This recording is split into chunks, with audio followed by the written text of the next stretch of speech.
Long Beach, California. It's known for so many things.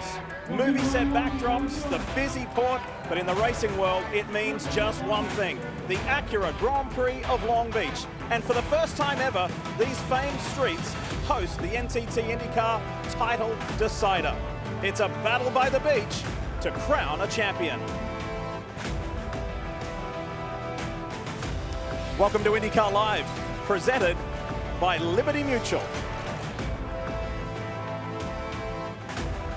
So after traveling 11 states and really enjoying 15 races, we arrive here to Championship Day here in Long Beach, California. Hi folks, Lee Diffie along with Townsend Bell and four-time Long Beach Grand Prix winner Paul Tracy. We are set to go. T. Bell, you're a Californian. I know how excited you are about this, but for the first time ever, this title gets decided here on this brutal street course. Absolutely. You know, this is the most important racetrack outside of the Indy 500 on the IndyCar schedule.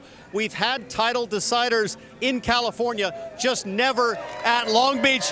And what does that mean? The fans are out. This will be the biggest crowd I think we've ever had to decide an IndyCar championship. That means the pressure is on, Paul. You've won this thing 4 times. Nobody knows how to get it done at Long Beach better than you do. What do all of these young guns competing for the championship have to keep in mind today? I'll tell you what, this was my happy place here. But I'll tell you what, it comes with massive pressure. And we've seen a lot of guys make a lot of mistakes this weekend. Guys are banging into the wall. Guys are banging into each other. Tempers are flaring. And it's going to be a crazy first turn. Palou's got to stay out of trouble if he's going to win this championship. We'll show you about those tempers flaring in just a moment here on IndyCar Live. But let's remind you about the championship points scenario. It's 35 points between Alex Palou. Nobody has led this championship more than the 24-year-old Spaniard. O'Ward is in second. Pato O'Ward is the chaser. And then Joseph Newgarden won the NTTP1 award, the pole position yesterday, and brought himself just 1 point closer to Alex Palou. 47 markers back. He still mathematically has a chance. But this year has been a year to remember for Alex Palou. It's time for the motor racing world to say hello, Palou! Checker flag, baby. You're an Indy winner. No way! It's the beginning. It's the beginning of me running up front.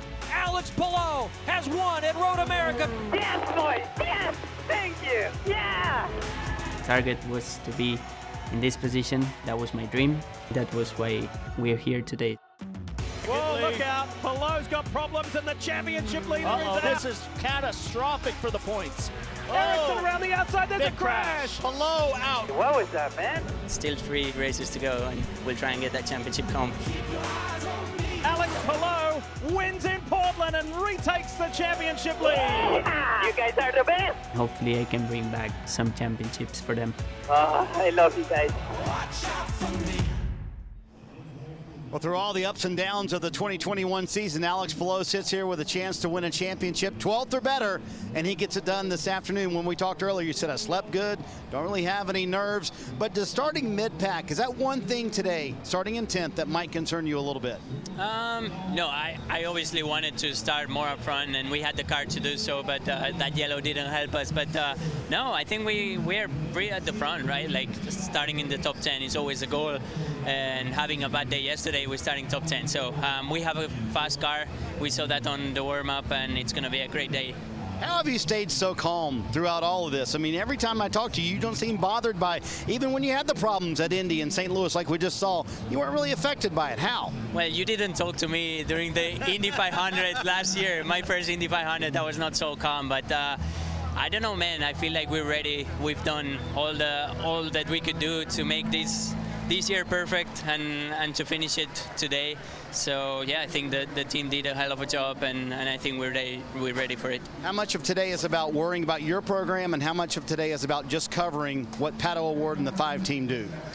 It depends on how we roll on the start and the first couple of laps, but we'll try and do our race like we've been doing all year, and try and go forward. Like, we have a car that is faster than where we start, so we'll focus on us, but I'll always do what my team says, right? So I'll just focus on driving the best I can, and Barry and Julian, my engineers, all the group at the team, they'll have to think about that, not me. All right, Lee, you believe in numerology? The 10 car starts 10th today, trying to get his championship. That could be an omen. Alex Palou's done so much this year and in his career, but one thing that's really important to note that he has never done, he has never experienced turn 1, lap 1 at the Long Beach Grand Prix. And here's a little flashback and a reminder, Paul. This was back in 2018, and it was Graham Rahal, Simon Pagenaud. So what does Palou have to keep in mind in that turn 1? And that's, I mean, there's 11 turns here, but this is always a hot spot. Well, the start could get a little bit spread out, Townsend. It all depends on how quick the pace laps are. But if they have a big pack up going into turn 1 and it gets all jammed up, he could be in big trouble down there. The reality is Palou comes into this final race with one hand on that Astor Cup trophy. He needs to come out of here hugging that trophy. To do that, he's got to continue to make smart decisions and trust in his team. They're the ones that have gotten him here, supported him, mentored him along the way, and he has 3 teammates to help out. Pato O'Ward just won. Does he have a colossal lead? Yes. Is the championship his yet? No, because he's got a race. Patricio Pato O'Ward and 2-time champion Joseph Newgarden. We'll hear from them when we come back to Long Beach. You're watching IndyCar Live here on NBCSN, presented by Liberty Mutual Insurance. Only pay for what you need. Here we go. Pato O'Ward is the race leader. Go, baby. Vamos! We want to be contenders every single race weekend. Oh boy, O'Ward! Yes. Pato O'Ward is an IndyCar winner! Whoa! That's how it's done, boys. Woo! The man second in the championship has his hands full. And why does only our car fall like this? How? We're not here to be third or fourth or fifth. We want to try and win as many as we can. Pato O'Ward is a 2-time winner. Let's go! Oh, yes. Good, boys. Good job. By the end of the year, you should be able to look at it and be like, that was a good year.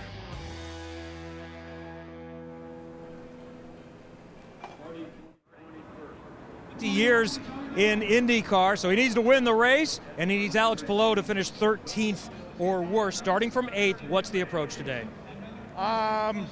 The approach is to win it, man. We had a great race car in warm-up, and we're ready, man. We're ready, and you know, we've had a great season so far up to this point. So all we have to do now is just keep doing what we have been doing, execute, and we'll see if the chips fall in our favor. If they don't, we have next year, and we'll give it hell. You were very frustrated after qualifying yesterday, felt like you should have advanced, other laps should have been deleted. Did you have to mentally reset yourself and get yourself back in the right frame of mind to continue? I woke up being ready, man. Unlucky situation yesterday with the qualifying and whatever, but you know, we've made the car better, and you know, I kind of wish we had this balance in qualifying, to be fairly honest with you, but yeah, I think we're going to have a great race. Pato O'Ward thinks the car is good and good enough to win. Over and out, I'm Marty Snyder. Well, Kevin, Joseph Newgarden starts from the pole today. It would be simple to say, hey, you just got to go out and win the race, right? But you got to finish second in the championship, too. So how is that mix of winning the race versus trying to finish second in the title hunt? Well, we got to be smart for sure, but, you know, I've got a great team around me with Tim and everyone else just, you know, looking out for the bigger picture. And I think for me, my job is just to run fast, try and run consistent like always, and have a good day, have a clean turn 1, and, you know, try and just be fast. I think that always helps any strategy at the end of the day. And it helps any offseason, Lee, if you can go into it with a win. That's what Joseph Newgarden's going to try to do today. Well, Marty, somebody who has won for Team Penske here at the Acura Grand Prix of Long Beach twice from the pole position is our very own PT. How's Joseph going to get it done today and keep himself in this championship hunt? Well, he's done that by just simply putting in gutty performances. I mean, everything was tracking pretty well for him, you know, from the start of the year. It was a little bit of a slow start, but at Nashville, things unraveled for him, and then he had a couple of mechanical failures, but he's kept his hopes alive with just grinding it out and getting good finishes, and now he's back to normal. He's back, so it's going to be tough for these guys to overhaul him today. The other title contender is Pato O'Ward, who we heard from, the 22-year-old Mexican Townsend. He has electrified this championship this year. He still has a legitimate shot. Share with the viewers what he told you in the hotel last night. I saw Pato O'Ward last night. He is still frustrated by not making the top 6 in qualifying. He thought he was slighted a little bit by IndyCar and the way things went out. He told me that he was in full send mode, going to absolutely throw caution to the wind and go for it from the drop of the green flag. He is blessed with the fastest hands in the sport right now. We talk about that in boxing.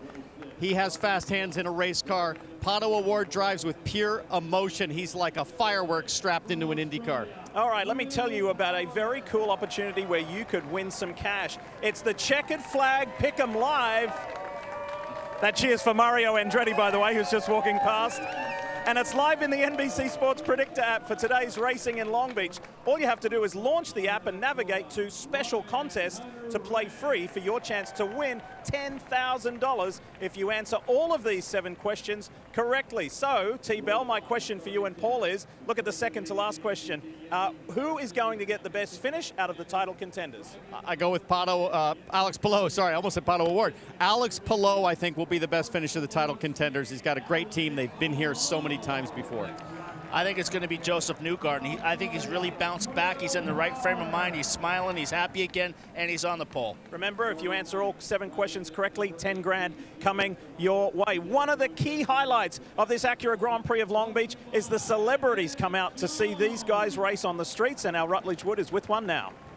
That's right. I'm here with Milo Ventimiglia, Jack from This Is Us, a car guy, actor. I mean, there's nothing you can't do, but why was this a can't miss on your schedule? Well, this was the second IndyCar race that I've been to this season. I'm good buddies with Connor Daly, and so he brought me out to Indy 500 to wave the green flag there, but this one's right in my backyard. Live in Los Angeles, Long Beach is 20 minutes away, and I was like, oh yeah, Connor, yeah, I'll come out, see the rest of the crew, see everyone, and get to a race. This is amazing. I hope you have a great time today. Thanks for joining us. Do you want to hop in a car if they get an extra? Mario Andretti took me around the track in Indy. I think I'll save it for the professionals. But if there's an extra race suit, yeah, I'll absolutely race. That's what I'm talking about. He'd be a great rookie, right? Speaking of rookies, we're going to talk to a big rookie of the year when we come back. Jimmy Johnson, live from Long Beach.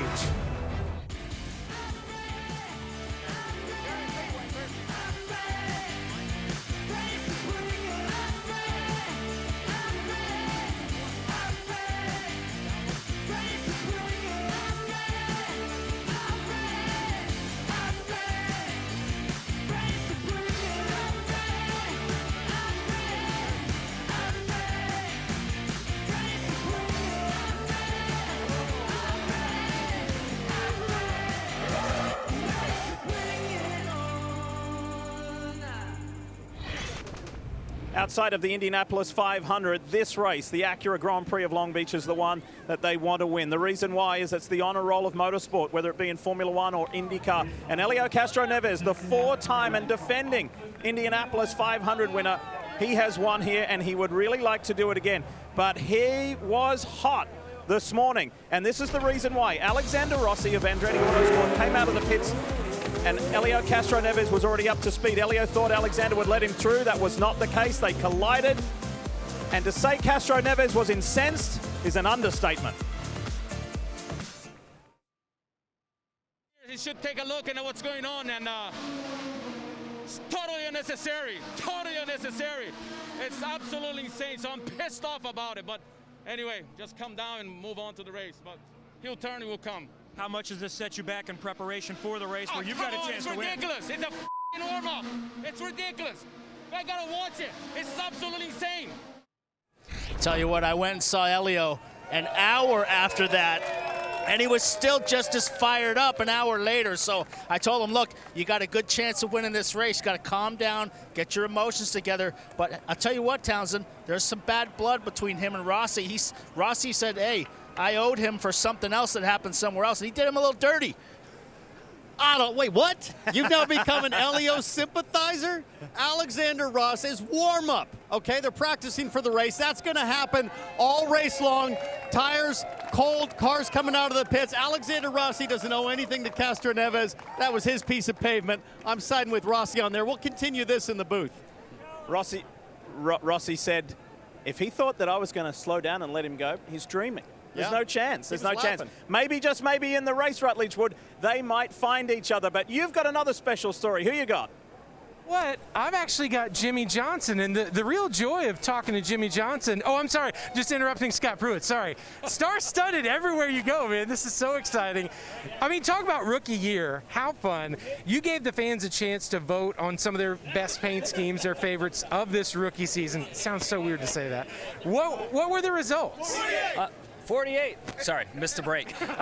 No, it was just an amazing year and a lot of learning for myself and for the folks at Carvana, and for them to engage with the fans and bring out so many amazing liveries, as they call it here in the IndyCar world. It's just been a special year. It's hard to pick a favorite, but their engagement in this sport, the support from the fans, the interaction with IndyCar, they've welcomed Carvana and Jimmy Johnson to this sport, and we've had a great year.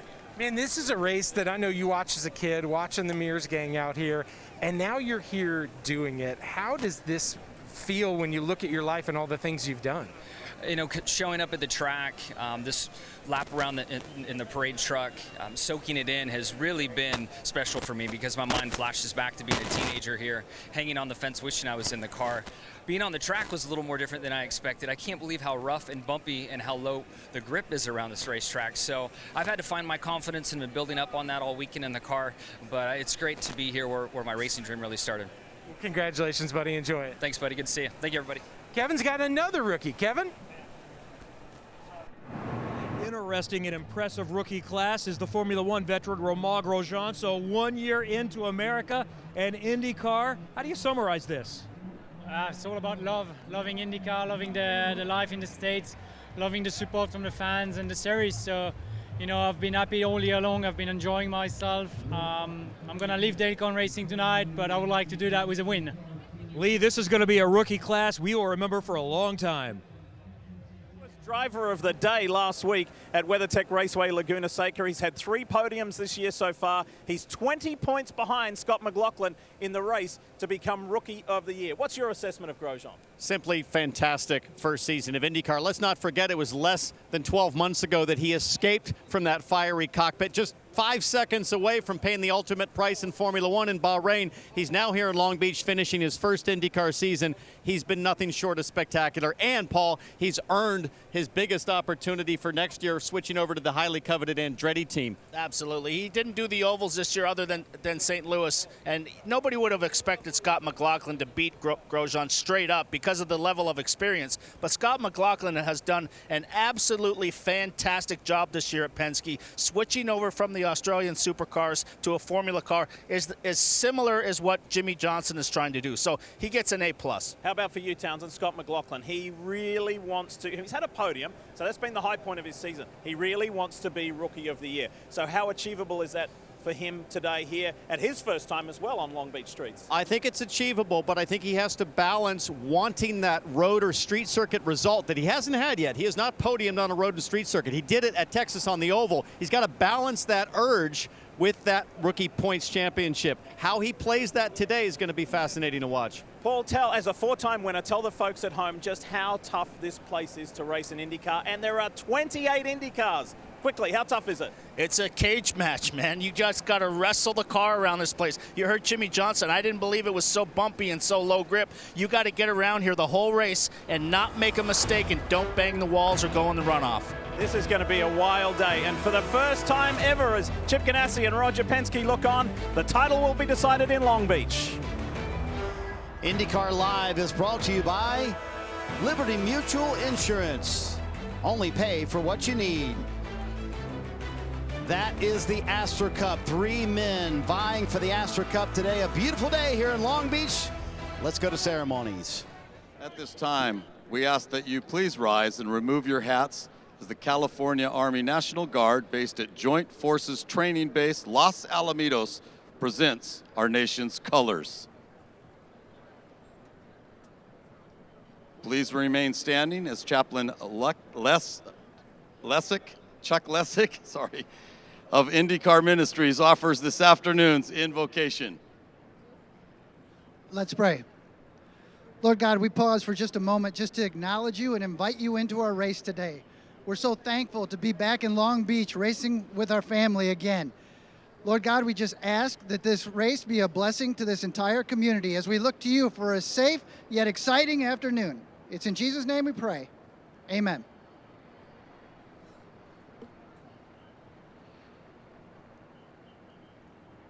Here today to honor America with the singing of our national anthem. Please welcome Anjali Singh. Oh, say, can you see by the dawn's early light what so proudly we hailed at the twilight's last gleaming, whose broad stripes and bright stars through the perilous fight o'er the ramparts we watched were so gallantly streaming, and the rockets rang away, the bomb bursting in air gave proof through the night that our flag was still there. Oh, say does that star-spangled banner yet wave o'er the land of the free and the home of the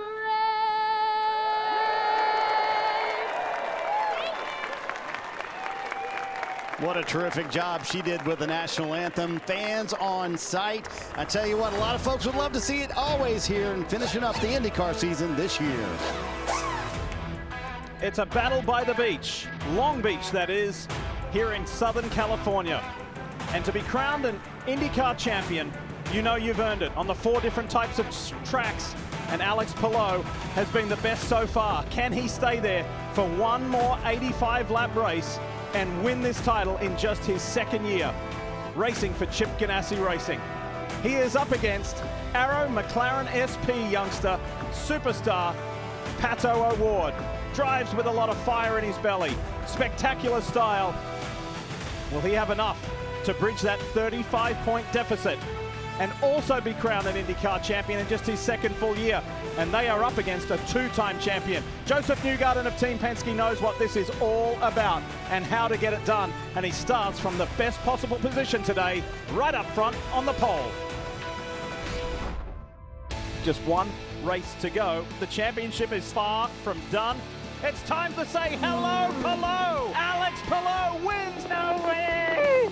Amazing! Yes! Pato O'Ward is an IndyCar winner! Whoa! Oh, yes! Good, boys. Good job! Newgarden finally does it! Nice work, fellas. Great job, boys. Very nice work. While his 2 title rivals are outside the top 6, Joseph Newgarden put it on the pole. Boys! Hey, it's a great hat day. Nice work. You never say never in the sport. West Coast Championship, it doesn't get any better than this. Yes, they would like to win that Astor Challenge Cup by being an IndyCar champion. So how are they going to get it done? The 3 who are left in this title fight. Well, here are the scenarios, but the simplest one is for the title leader. That is Alex Palou. It is as simple as this. Regardless of where the other 2 finish, if he finishes 12th or better, the title is his. It's going to be tough for Pato O'Ward and Joseph Newgarden, but the first corner is going to tell us a lot. How aggressive will Palou, and more importantly, how aggressive will O'Ward be down there in turn 1? I've seen a lot of crazy things in my days in IndyCar, and it's never over till the fat lady sings. So Joseph Newgarden still got a chance. He's on the pole, and he's going to go for the win. He couldn't have asked him to do any more yesterday in qualifying. He knows that he needs to maximize his points haul. He's now just 47 points in arrears of Alex Palou, the championship leader. You get 54 points on offer in an IndyCar weekend. So mathematically, he can still do it. It's going to be tough, though, as we know, Kevin, that Alex Palou has the advantage. But how do you see things from where you are in pit lane? I see Pato Award strapped in, loose, confident, comfortable. He says the car, he just told me a moment ago, is the best it's been all weekend. He's going to send it like he always does. And Joseph Newgarden has the point from up front. He's got a potential winning car today. Both could still win the championship. Marty, this one's far from over. Kevin, time to decide a title. And you think about what these teams have been through in an entire season, and a cool moment happened just a minute ago with Alex Palou and his race team. He went around literally to every crew member to shake their hand, give them a hug, and thank them for what they've done this year to get them in championship contending position. It is his championship to lose, and in fact, the last person to give him advice, Lee, a moment ago, Chip Ganassi. His advice, make it through turn one. That's it. And Chip's mantra is, I like winners. Well, he may just have yet another champion in his team, in his which would be Chip Ganassi's 14th championship. If this guy here that we're looking at, Alex Palou, can convert today. There's nothing that he's done that tells us that he can't, because even when he's been in difficult situations, he has come through. And the title being decided here at Long Beach, Rutledge Wood, for the very first time, and it's exciting. Oh, Lee, it's so exciting, and the fans here really react to that. I mean, first off, there's so many different places you can watch from, but everywhere you look, there are fans packed into this place. It is more about the atmosphere. The whole thing is what makes this place so special, but guys, the racing is it. I'm already hearing fans saying, I wish the championship ended here every year, but we'll be back in April. How about that? It's going to be an amazing race today. It sure will. Championship Day is great no matter where it is, but especially here at Long Beach. The race delayed from its typical spot on the calendar earlier in the year, either in March or April, due to COVID situation, of course. But hey, we missed out last year. Thank goodness that we have it this year, and it's going to be the defining race of the 2021 championship. By the way, if you like numbers, if you like statistics, something incredible. This is the 16th year in succession that the title comes down to the final race. So, we got off to a pretty fiery start today on Championship Day, and it involved Alexander Rossi and the four-time Indianapolis 500 winner, Elio Castro Neves. Look at this, it was an awkward moment. Crunch! That was in the first 10 minutes of warm-up, and Elio thought that he had right of passage. Rossi disagrees, and this man was incensed, to say the least. I'm the old guy here. He's the one that had the mirror. He should take a look and know what's going on, and it's totally unnecessary. Totally unnecessary. It's absolutely insane. So I'm pissed off about it. But anyway, just come down and move on to the race. But he'll turn, he will come. How much does this set you back in preparation for the race where you've got a chance to win? It's ridiculous. It's a warm-up. It's ridiculous. I gotta watch it. It's absolutely insane. Get used to it, Elio. It's going to be happening all day today. Cars are going to be coming out of the pits. That is the warm-up for the race. That's a chance to practice what happens in the race, Paul. I think Elio's got to expect that 27 Napa car is going to continue to give him no love. I will guarantee you these guys are going to meet in the race, and I tell you what, I've been waiting for this kind of intensity all year, man, so I want to see some action. So it's come at the best possible time on Championship Day. So we've been talking about winners, we've been talking about champions, and we've also been talking about Andretti Autosport. Well, the man behind the name of that team has won here on these streets. He got his first win here, and he got his last win here. I'm talking about the man in the middle, Michael Andretti. Dad Mario got the first ever IndyCar win here back in 1984, and Michael had a couple as well. But that very special day in 2002, when he got his final IndyCar win. And as a nod to Michael, as a lovely honor, he's going to say the special words. Here's the command.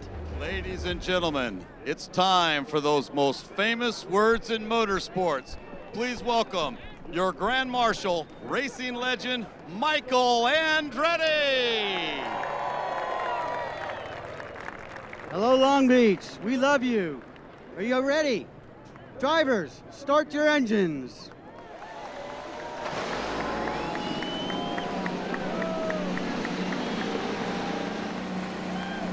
For the final time in 2021, the engines fire when we come back on Championship Day. It's time to bring the action. NBC Sports welcomes you to the 16th and final round of the 2021 NTT IndyCar Series. This is the Acura Grand Prix of Long Beach.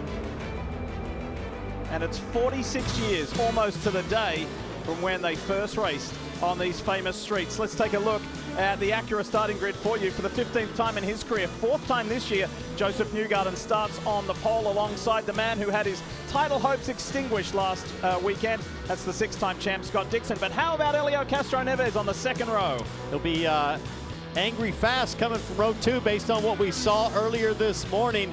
Not happy was Castroneves with the way he was treated by Alexander Rossi, but further back you've got rookies Paul on row 3 with Grosjean, and then Award in row 4. That's the guy to watch. Grosjean looking for a magical win this season, for a magical season, but this is the danger zone here. Row 4, 5, 6, and 7. These guys are all going to be hunting for a win and a big first corner.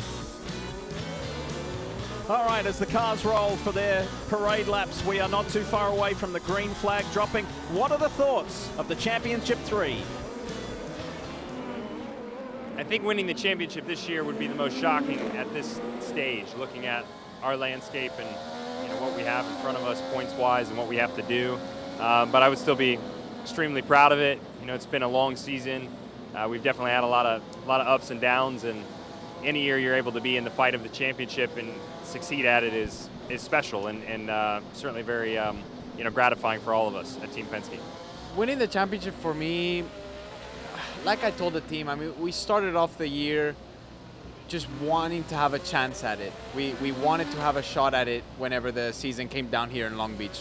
And we have that chance. We have that opportunity. And for me, that's as much as we can ask for, and just go out there and race, do what we love to do. Yeah, winning the championship for me would mean everything. I've been working since I was 5 years old, and I started racing go-karts. So yeah, we'll give everything we have this weekend and try and get that championship home.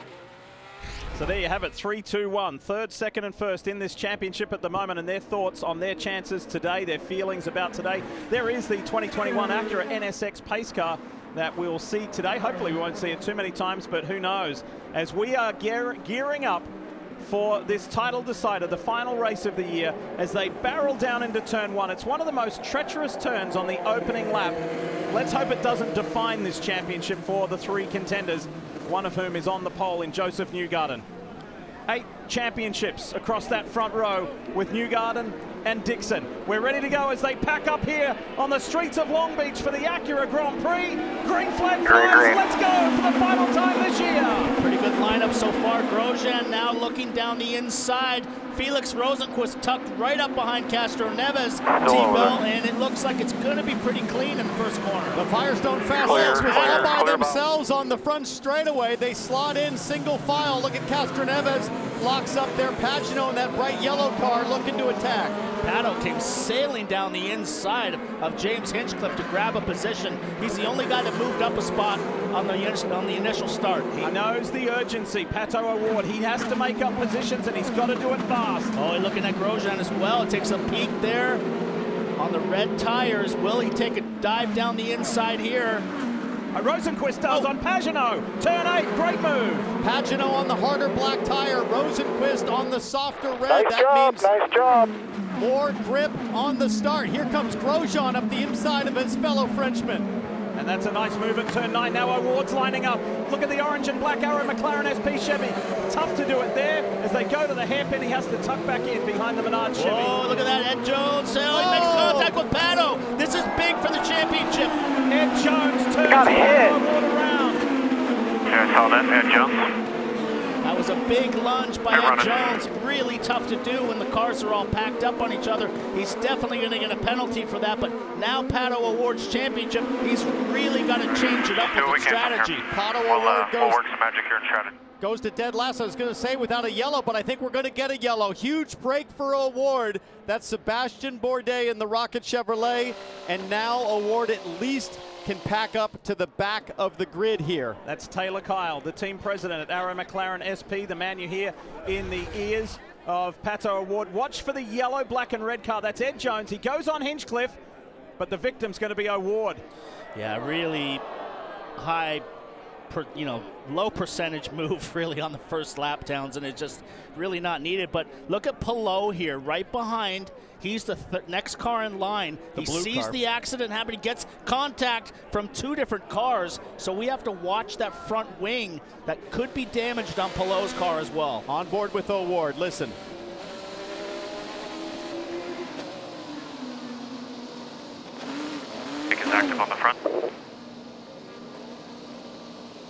got hit.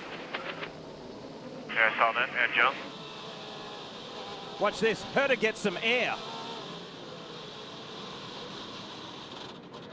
Whoa, he's lucky that he doesn't break the Yellow on the suspension hairpin. on Yellow on that. the hairpin. He got up pretty high in the air, Go, go, Townsend. go. There you see Zach Brown and Taylor Kyle from the McLaren team. They can't believe their luck on the opening lap. We've seen that crash so many times here at Long Beach. You get big eyes and a big stomach to go for opportunity. You don't mean to hit the car in front of you. But Palou, Kevin, got hit, and I wonder how Pato Award's car is doing. So I'm hearing they're going to stop, but we haven't gotten to that point yet where he's come through yet, but mostly the radio conversation, you heard some of it, is Taylor Kyle trying to keep him calm down at this point. Still plenty of time. We'll make some magic on strategy. Marty. Well, you saw Ryan Hunter-Reay limping to his pit stall as well, coming on to pit road. Meanwhile, for Alex Palou, yes, Paul, they did have contact, but the wing is fine. In fact, Barry Wander said, we believe the wing is fine. Get up to speed and see what you think to Alex Palou as driver. And Alex said the wing is perfect. So, yes, a little bit of contact, but they think that front wing on the 10 is fine. So with Pato Award being spun in that incident, he had to watch virtually the whole field go by. He was down in 27th. With Hunter-Reay coming in, he's in 26th. Alex Palou runs 8th. This is his hairpin.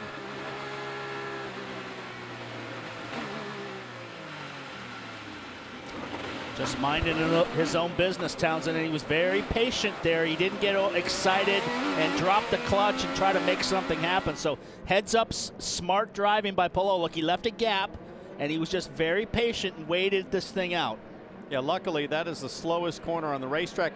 Frankly, that's the slowest corner on the IndyCar schedule. Yeah. So luckily for Palou and some of the other drivers that had contact there, minimal damage to the aerodynamics. This is Ryan Hunter-Reay who cut a left rear. Well, remember his teammate Colton Herta climbed all over the back of that left rear. Yep. Now the bodywork damage on the left side. This is Ryan Hunter-Reay, his final race in the DHL Honda for Andretti Autosport. He's no longer with the team at the drop of the checkered flags today. Kev? So Pato Award was supposed to come by last time. Taylor Kyle just said, make sure you're paying attention to hear the pit in call. So here he is at this point, coming in. Let's see if they can find any damage. It's a good shot looking over the team president, Taylor Kyle's shoulder. They're not going to change Firestones. They're staying on those alternates. So it's just a top off on fuel. I know there were a few that were thinking if it didn't go well at the start, we might turn this into a 3-stop strategy. Obviously, this is what they're doing, but under yellow, they haven't lost the track position as far as a gap to the field, but they're in the back, so big work ahead. So the whole field got through turn 1 pretty nicely, but could not complete the first flying lap with the hairpin. So let's see how we go now, and we'll wait for a call from race control as to the fate of Ed Jones in the Sealmaster Honda. If they give him a drive-through for avoidable contact. There he is right there in the Dale Coyne Racing with Vassar Sullivan Honda. Wait to see. We're coming to green. Let's see if we can get things going here with Joseph Newgarden at the head of the field. The start was rather spread out. Like you said, the Firestone Fast Six were all by themselves, and then the rest of the field. Now the green flies. Here we go. Tell you what, Scott Dixon's got a good shot here in the draft. That was a pretty slow restart by Newgarden. Here he comes, taking a look down the inside. Too far back. Elio Castro Neves defends from Felix Rosenquist. And then Romain Grosjean in that purple Nurtec Honda for Dale Coyne with Rick Ware Racing. The Frenchman, he wants his first IndyCar victory here today. Those top 5 drivers all on the softer red tires, so apples to apples comparison here on performance. Simon Pagenaud in that bright yellow car, the first car on the harder black tire, should have good tire temp versus the start now, but they're single file coming to turn 6. Race control has made the decision. Ed Jones gets a drive-through penalty, avoidable contact. That was, I guess you could say, was obvious.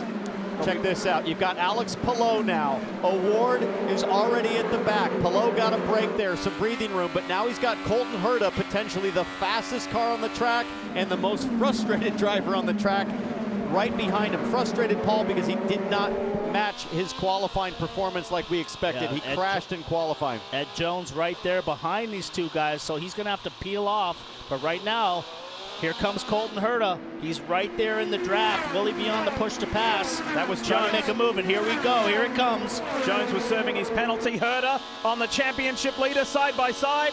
No contest. That gives him the inside for turn one. Rosenqvist almost comes together with Castro Neves. Castro Neves elbows out, muscling Rosenqvist over a little bit there in the break zone. Castro Neves is one of the toughest guys to pass in the sport. I know firsthand. I can second that. So Herta gets by without much challenge from Palou. Marty, you got to think Palou's just kind of covering here, plain and safe. Exactly. So if you're Alex Palou, you're behind the wheel, Townsend, and if you're Barry Wander, the strategist, your game has completely changed now with Award back in 24th. You know, Award could have dictated really what the strategy would be for the day. Now Palou can play his race what he needs to do. Remember, 12th or better, they win the championship. So he knew Colton Herta, as fast as he was not going to put up a fight for that spot. He's sitting in ninth, right where they need to be. But I think with the 5 all the way back, Townsend, the game has changed for the 10. Certainly has, but strategy can change everything up. Townsend, you know how it is in sports. You try to play a defensive game or watch the clock game, and things can get away from you. This guy has gotten to where he's at because he's played on offense the whole time. Watch this curveball. Ryan Hunter-Reay coming out of the pits. And trying to laps down on cold tires, but it's hard. There's nowhere to hide here as you come to the fountain. There's Palou. It's going to hold up Palou. Gingerly around the fountain, then up the inside. Clears Ryan Hunter-Reay. At this stage of the game, guys, the 2 of Joseph Newgarden has leapfrogged Pato Award. Here's a move, Rosenqvist. That was close. They almost really touched, close. but look at Grosjean now. Squares it up. He's going to try an outside move. Tough to make that work, but he's going to probably cross over. He does. Grosjean looking up the inside of Rosenqvist. He's going to fire it down in there, send it in, and big lockup, hits the wall, Rosenqvist. Big save, big front lockup. I thought he'd have to go into the overshoot, but he manages to complete the corner, but loses a position. Now Grosjean on the charge, chasing down Castro Neves. Now watch the lap count, Lee. We're at lap 8 right now. I think when we see about lap 20 or so, we'll know whether Palou really wants to cover Award. Remember, Award was able to pit under caution. If a yellow comes out and Palou hasn't pitted yet around lap 20, Award really is back in the game here. Let's take a look at Felix Rosenqvist in that Views Arrow McLaren SP Chevy. Look to the orange, blue and black car. Lock up. How badly does he hit the wall, or does he indeed hit the wall? I think it just got a little squirrely. Yeah, I don't think he hit anything there with the left rear, but he's probably got a flat spot to deal with. So Grosjean up to 4th and on a mission. Helio Castro Neves, the next one on his list. We're up and running in the season finale, championship day here in Long Beach. 10 laps down in the Acura Grand Prix of Long Beach. Championship day here in the NTT IndyCar Series. And we want to show you a quick replay of the biggest mover in the pack. It is the Gainbridge Honda pilot Colton Herta, the winner last week at WeatherTech Raceway Laguna Seca on Simon Pageant of Team Penske. Simon squeezed him there a little, and Herta hung tough. This is what it looked like for the 21-year-old. That was wild stuff, T-Bell, but he's been the fastest guy all weekend. Got it all wrong in qualifying, but he is flying through the field right now.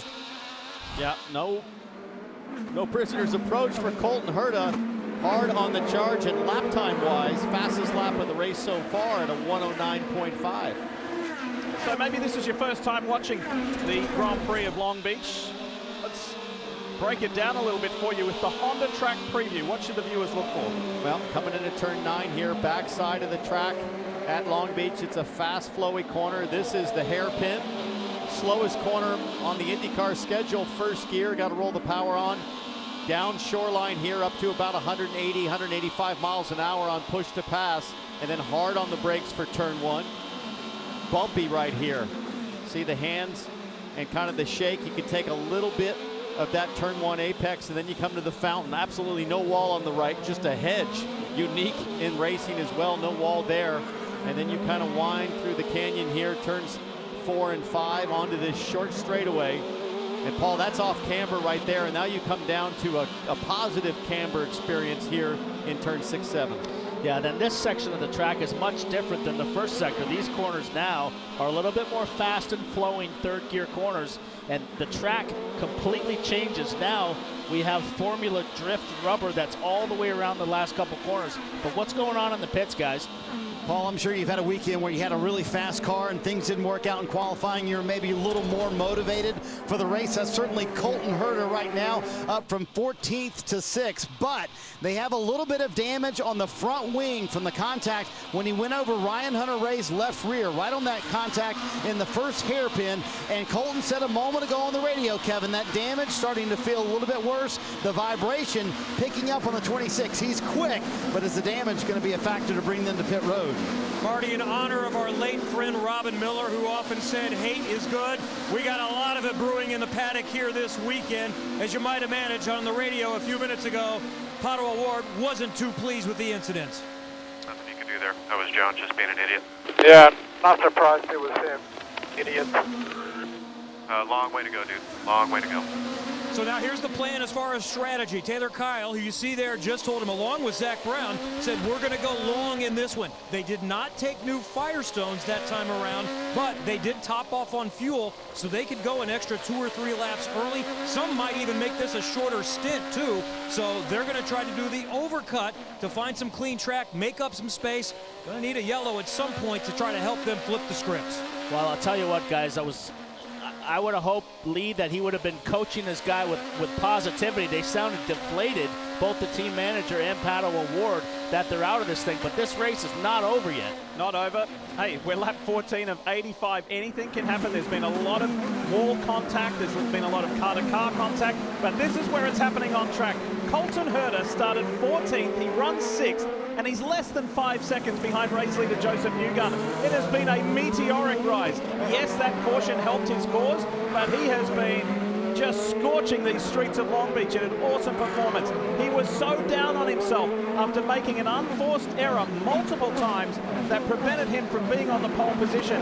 And reason being, he was quickest in the first practice session, quickest in the second practice session, and everyone thought it was just a layup that he was going to get the pole position.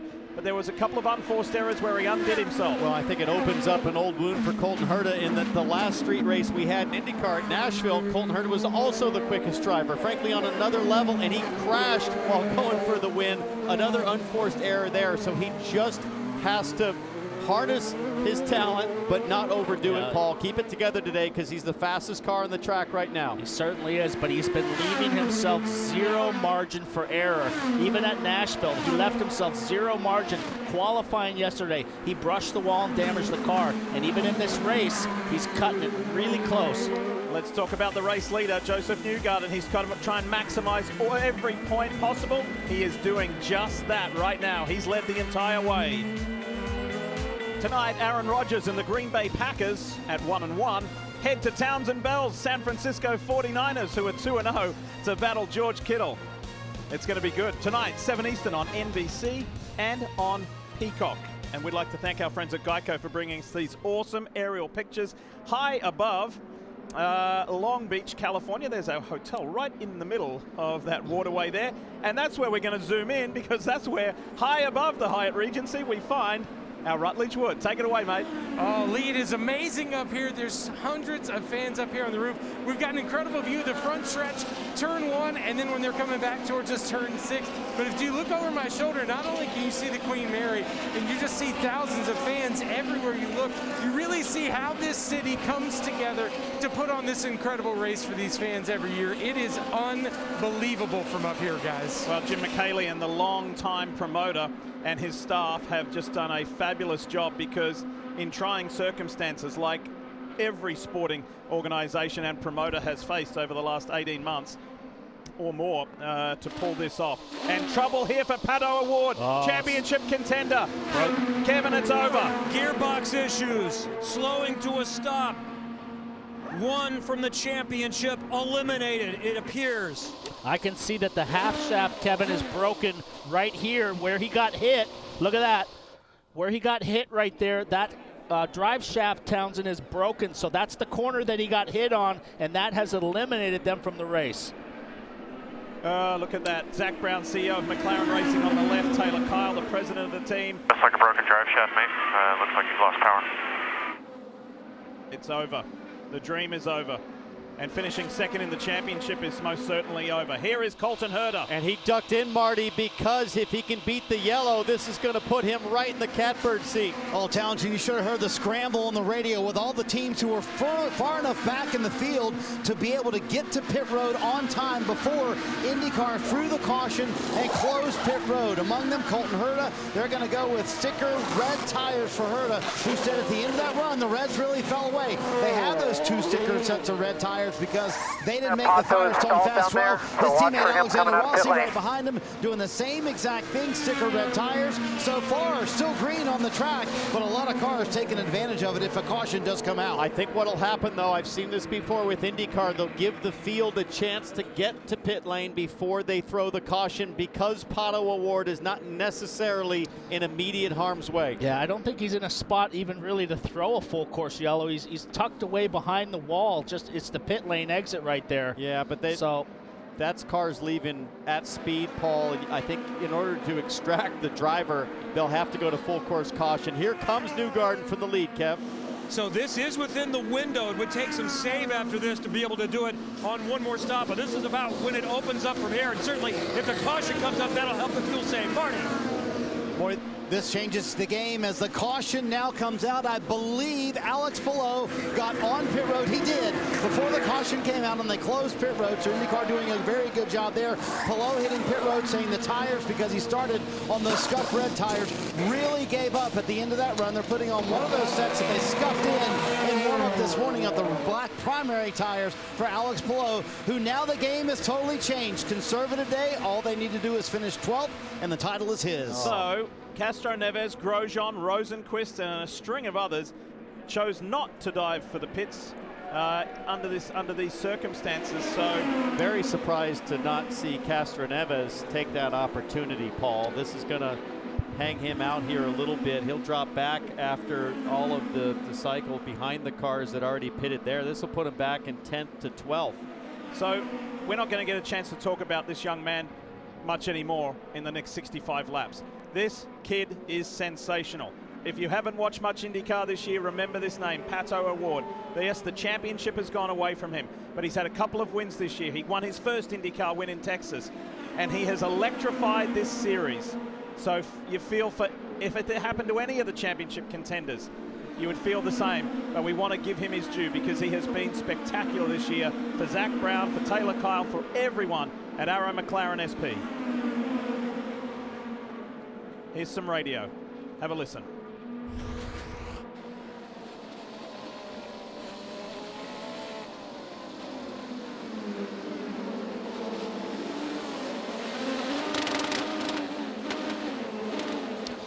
You can hear the drivetrain go away there, and the damage. Gearbox is gone.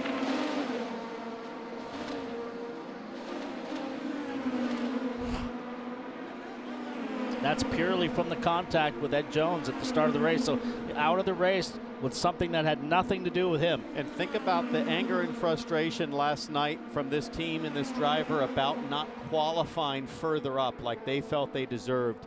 And now the feeling is going to be, boy, you're kicking a dog while it's down, in that, hey, we never should have been back that deep in the field to begin with. And could potentially now lose second in the championship if Newgarden continues this romp. He could overhaul Pato for second in the championship. So add insult to injury. Yep. And the hit that Paul was talking about, if you're just joining us, was it. The 18 car there is Ed Jones. On the right is Pato O'Ward. Drilled him in that right side corner. And that's where that drive shaft broke. Not right there, but some 19 laps later. Big thanks to the AMR safety team. You can see the staff members there. Thank you for what you've done in this 2021 season. Always there for the drivers and the teams, getting them out of harm's way. You're watching NBCSN's coverage of IndyCar, brought to you by Acura, precision crafted performance. Shield Cleansers, a full line of powerful disinfectants and cleansers. Responsible safety from Shield. Liberty Mutual Insurance, only pay for what you need. And by NTT, official sponsor and technology partner of the NTT IndyCar Series. Welcome back. Lee Diffie Townsend, Bell Pulse Racing with you. Kevin Lee and Marty Snyder, and it is over. The year and the quest for a championship is over for Pato O'Ward of Arrow McLaren SP. He is a very emotional guy. He's a very passionate guy. He's been a breath of fresh air in this series, but it's over due to a collision on lap 1. His championship chances are done. So 3 becomes 2.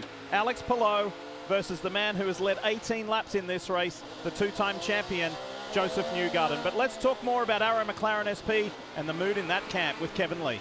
Well, the CEO of McLaren Racing, Zach Brown, is here again this week, and I know this is super frustrating right now. Let's talk about the moment, but then big picture about where this team is at now. Yeah, definitely not a great day, both over here and in Russia, with such high hopes. But you know, the team's done an outstanding job all year. Pato's done an unbelievable job all year, and you know, a lot of credit to the team. They've been fast, so disappointed to have Pato taken out by a bit of a amateur move before the race really kind of got started, but these things happen. Just really proud of all the work the men and women here at Arrow McLaren SP have done. Thank you, Zach. And certainly everyone knows that there is now a new contender for championships in IndyCar, and it's Arrow McLaren SP. Yep, and McLaren ups its ownership stake to 75% in the organization at year's end. Ready to go racing. It's the reigning Indy 500, the 4-time Indy 500 champ, leading the way, Helio Castro Neves, who was just so upset earlier today in warm-up after a collision with Alexander Rossi. Back to racing. He's chased by the sole remaining Arrow McLaren SP Chevy of Felix Rosenquist. Then that's Takuma Sato, Scott McLaughlin, Ryan Hunter-Ray, and Will Power. Little surprise, Paul. None of these guys electing to pit under caution. They stay out. They're only going to make it about another 10 laps or so before they'll have to pit under green. I believe that was Joseph Newgarden in the background, was the first car that had pitted, all locked up getting into turn 1. There is the Hitachi Chevy. Joseph is running in 12th position at the moment. So all these cars that you see here, Hunter Ray's not on the lead lap, but all these cars that you see here have not yet pitted. There is the first car to pit, the 2 Hitachi Chevy. And they had to pit earlier than they wanted to, forced by that yellow, Marty, and I would think that these guys are going to have to save some pretty serious fuel on this stint to make it on one more stop. So some guys that'll have to pit. It's full send up front for Castro Neves and Rosenquist. They'll look to put about 30 seconds on Newgarden before they pit. But look at this, though. Palou is buried back here in the back of the pack with a bunch of guys that he doesn't need to get racing with. He's still got to finish this race. If Newgarden can cycle his way back to the front again, Palou's got to make sure he doesn't get in trouble and get taken out or get hit by somebody like Pato O'Ward did and then have an issue with the car. Let's just listen to see if he's saving fuel.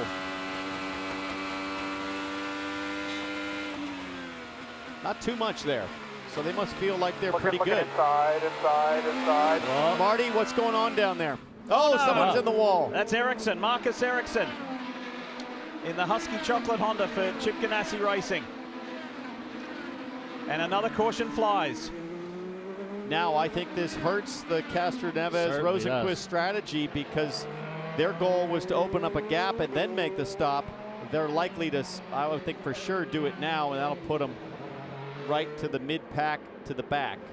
Right before that yellow flew, Castro Neves' teammate Jack Harvey dove for pit lane, so he won't be as hurt. It's Alexander Rossi and Marcus Ericsson fighting over the same piece of real estate. No contact. Ericsson just gets wide. Yeah, and Rossi very smart to try to back out of what appeared to be a sure lose situation. On board with Rossi. Yeah, they just ran in there really hard. Marcus didn't really lock it up, but just couldn't make the corner, ran out of real estate. That's just hard racing. But look at that, Pagano and Palou were going through that corner as well, side by side, just before that accident happened. And PT, you may have heard the radio from Barry Wanzer saying inside, inside. He was letting him know that Pagano was getting ready to try and execute a move through turn 1 in a very tricky area. So, third full course caution of this race. The first occurred before the first lap was even over. So let's talk more about the 10. The NTT Data Honda, Alex Palou, championship leader. Guess we could call him champion-elect, Marty, but maybe not just yet. On his way to that title, Lee. Saw it finish it out, though. Has to finish 12th or better. Let's talk about strategy real quick for everybody in the field. Yeah, you guys are right. That puts those who did not pit earlier in a tough situation. Now they were going to come to pit road in about 3 laps. And then also this allows everyone else, like Alex Palou, to save more fuel. Now they can make it on one more stop. So how does Palou feel about his situation? Listening to the radio. All right, 11 cars stayed out. They still have to come in twice.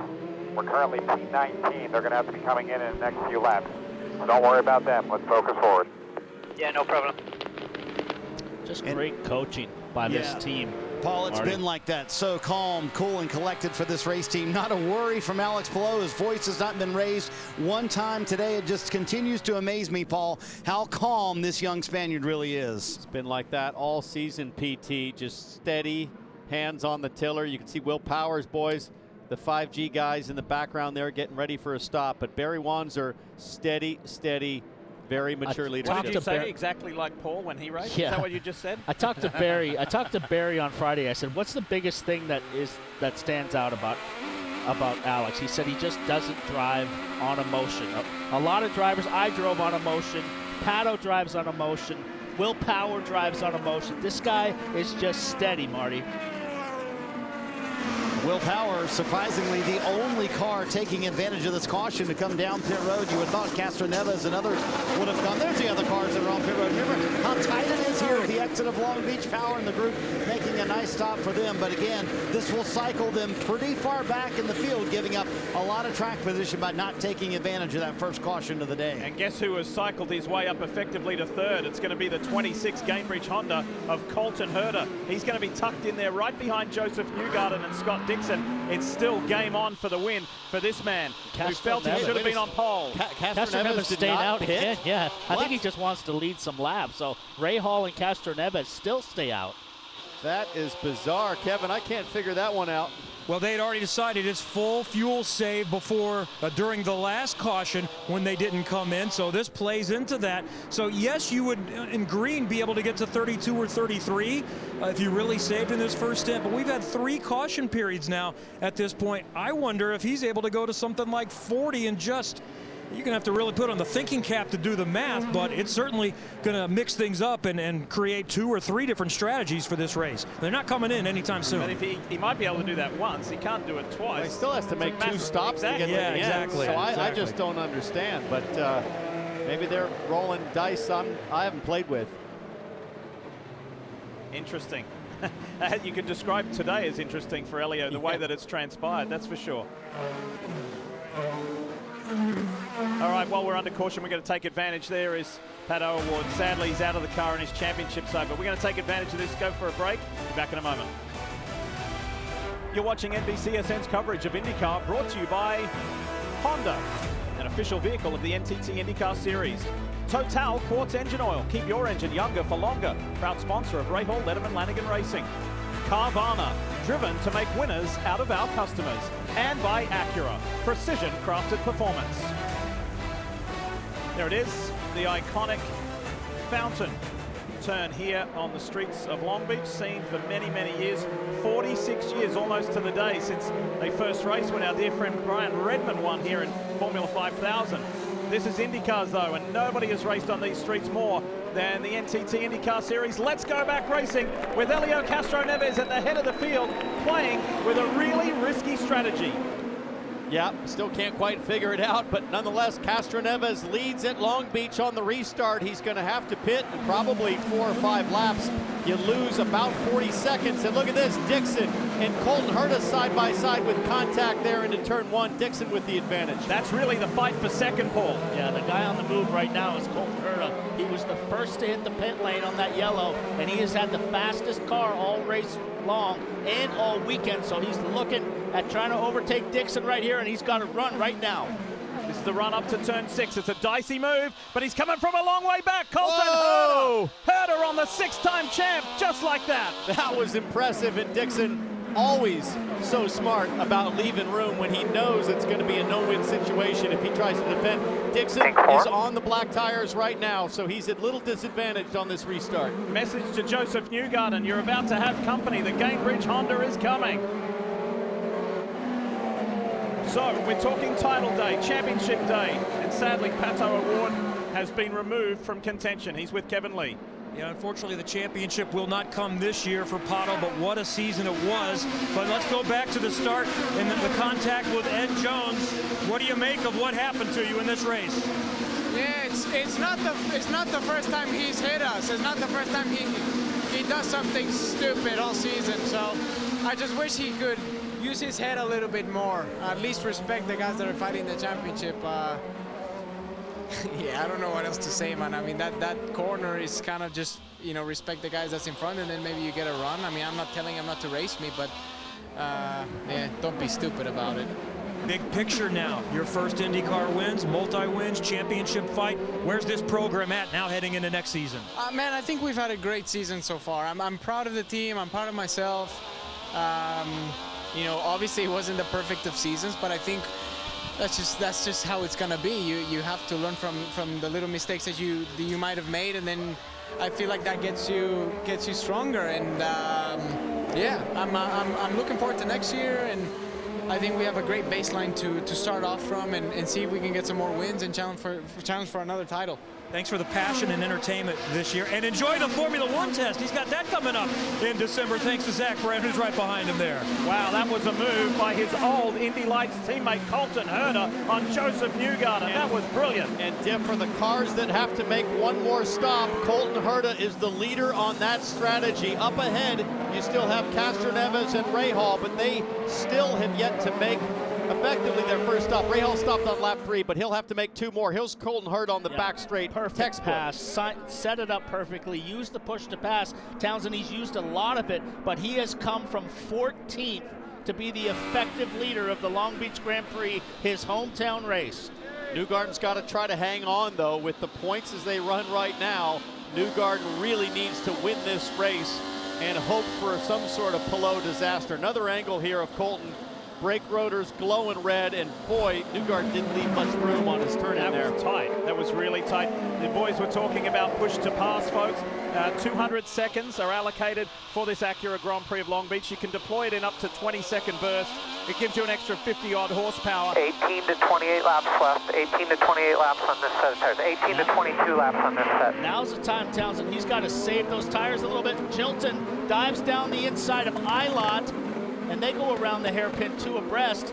Chilton has a tough time getting going, but he needs to save those tires a little bit because Rahal and Castroneves are going to have to pit, and he is leaving Joseph Newgarden. Look at this. Right now. Look at the 48 of Jimmy Johnson battling fellow rookie Scott McLaughlin there into turn 1. It's been really neat the final few races of this 21 season to see Jimmy Johnson racing for position aggressively. This is Callum Ilott finding reverse off in turn 1. I think he stalled it. He just yellow stalled be it. out here.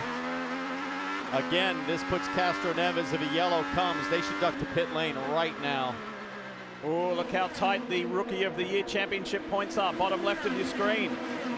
So McLaughlin came in with a 20-point advantage over Romain Grosjean. So it's tightened up a little. And this race far from over. We're not even halfway yet. And do we see a yellow, or has the AMR safety team been able to help Ilott get going? Race control says local yellow only, and finally Helio Castroneves comes in, Kev.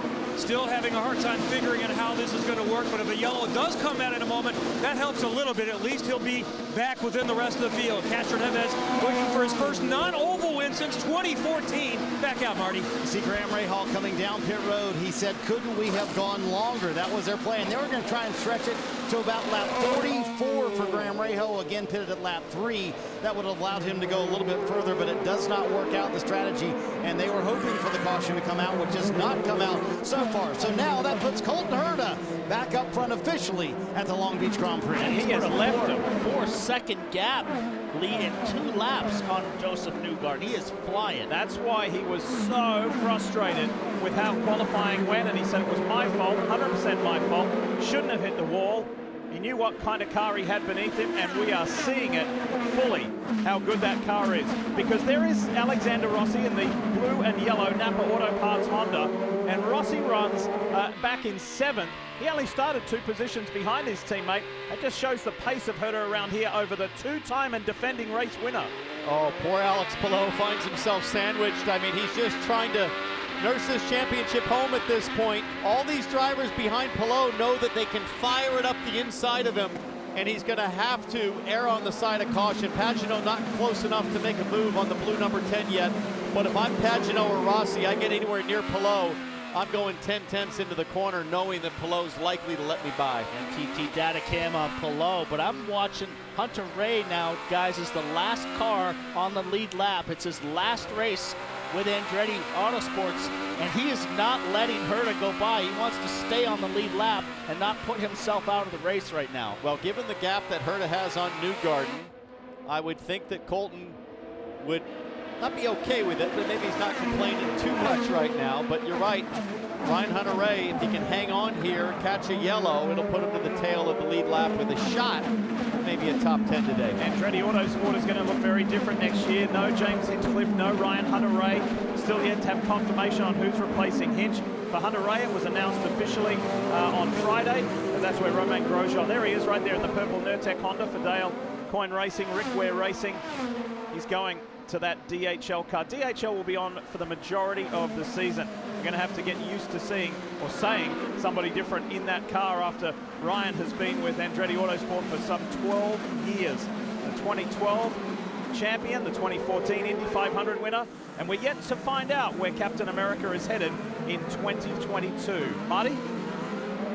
They told Colton Herta that his teammate Ryan Hunter-Reay will be coming to pit road next time. Remember, Hunter-Reay pitted at lap 5, so Herta then will manage the gap to Scott Dixon, which is pretty good right now, and 4 seconds over Joseph Newgarden as well. So he'll use that 4 seconds to maybe save a little bit of fuel, save some tires as well. They can stretch this run and keep themselves in the catbird seat to win the Long Beach Grand Prix. You talk about how important this race is to Colton Herta. He came here literally as a baby. His mom brought him to the track to watch his dad Brian race. This is one he desperately wants.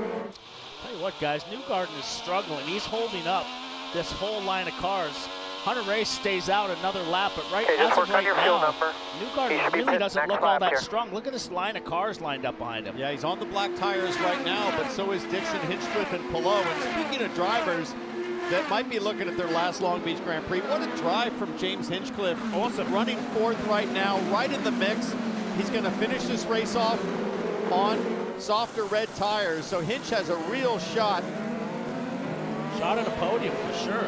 Well, he's the 2017 winner here on the streets of Long Beach. It was the biggest win of his career. And what a way to go out and say, hey, listen, I might be leaving Andretti Autosports, but remember, I can still wheel an IndyCar, as he's showing in the Capstone Honda. I mean, the last few races, Hinch has really reminded all of us why he's an IndyCar race winner, former Long Beach winner, as he said. And it's really neat to see, again, all these drivers like Pagenaud, Hunter-Reay, Hinch that are likely going to be leaving their current teams. We know that with Hinch. To go out with a strong performance, Marty, would be something really special. A podium seems in the cards for sure right now. Yeah, and remember the last street course we were at, Nashville, right? What happened that day? James Hinchcliffe on the podium that day as well. And I talked to him yesterday. He said, I'd love the streets of Long Beach. If there's one street course, he said, I just feel connected to, this is the one. So, Paul, you know that. Sometimes you come to a racetrack and you just feel a little bit of magic like you felt here on the streets of Long Beach, a 4-time winner here. Yeah, I said it in the pre-race show. This was my happy place.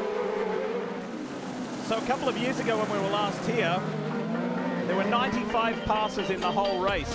We're not even halfway. We've had 150 passes. This thing, title day, has been enjoyable, and it's not over. Tuesday, TV's most anticipated news show is finally here. Don't miss the premiere of La Brea, Tuesday on NBC. Riding aboard with the 2-time Indianapolis 500 winner. From Ray Hall Letterman Lanigan, it's Takuma Sato. Still some question marks over Taku. Where's he going to land in 2022? Can he stay at Ray Hall Letterman Lanigan Racing, or will we see him elsewhere? I guess that's a stay tuned during the off-season. Here's Rutledge Wood. Rut?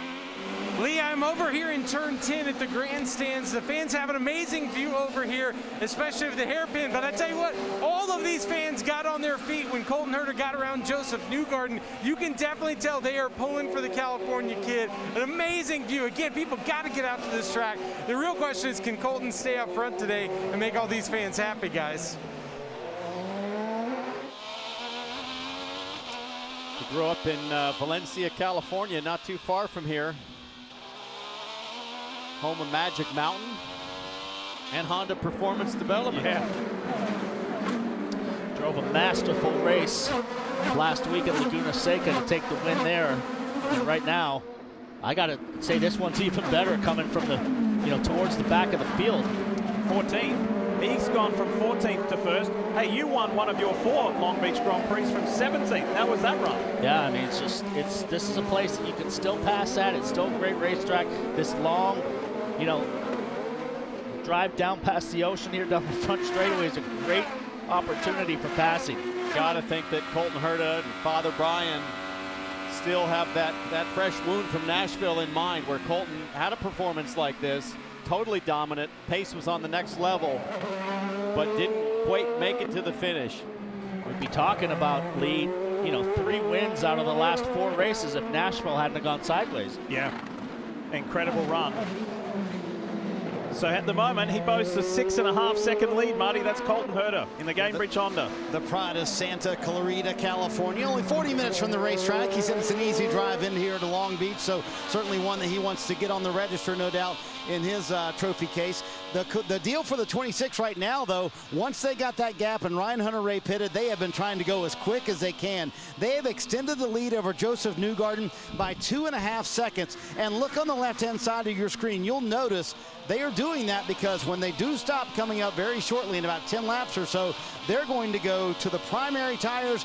Almost everyone else in the top 10 will go to the red tire. So that is why you see that gap building for Colton Herta. They know they need to attack right now, build that gap up, because they'll go to primaries on the next stop, which won't be maybe as quick as those red tires that he's on right now. One of the things that doesn't work in Colton Herta's favor is temperature, Paul. We talked about it this morning. The track temp's only 86.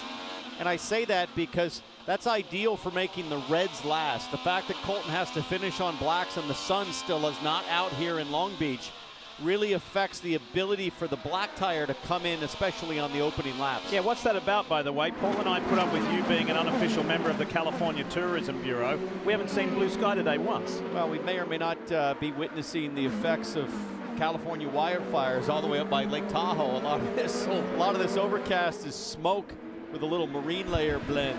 That was a close call there for Joseph Newgarden. Almost tapped the wall coming on the back straightaway. So he is pushing right now, but these black tires all this weekend have just not had the kind of speed that the reds have had, and that's going to switch. He's going to go to reds. Herta will be on black, so the advantage right now of the reds are much quicker. So let's go down this group. Newgarden staying with Team Penske. Scott Dixon staying with Ganassi.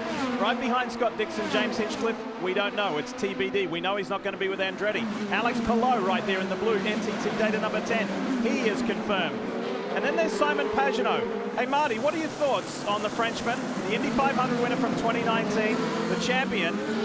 It's been a little quiet. You think he's staying or going? I do not think he's coming back to Team Penske, and I had a chat with Simon before the race, and I said, is it sad to think this might be your last race with Team Penske? And he said, you know what?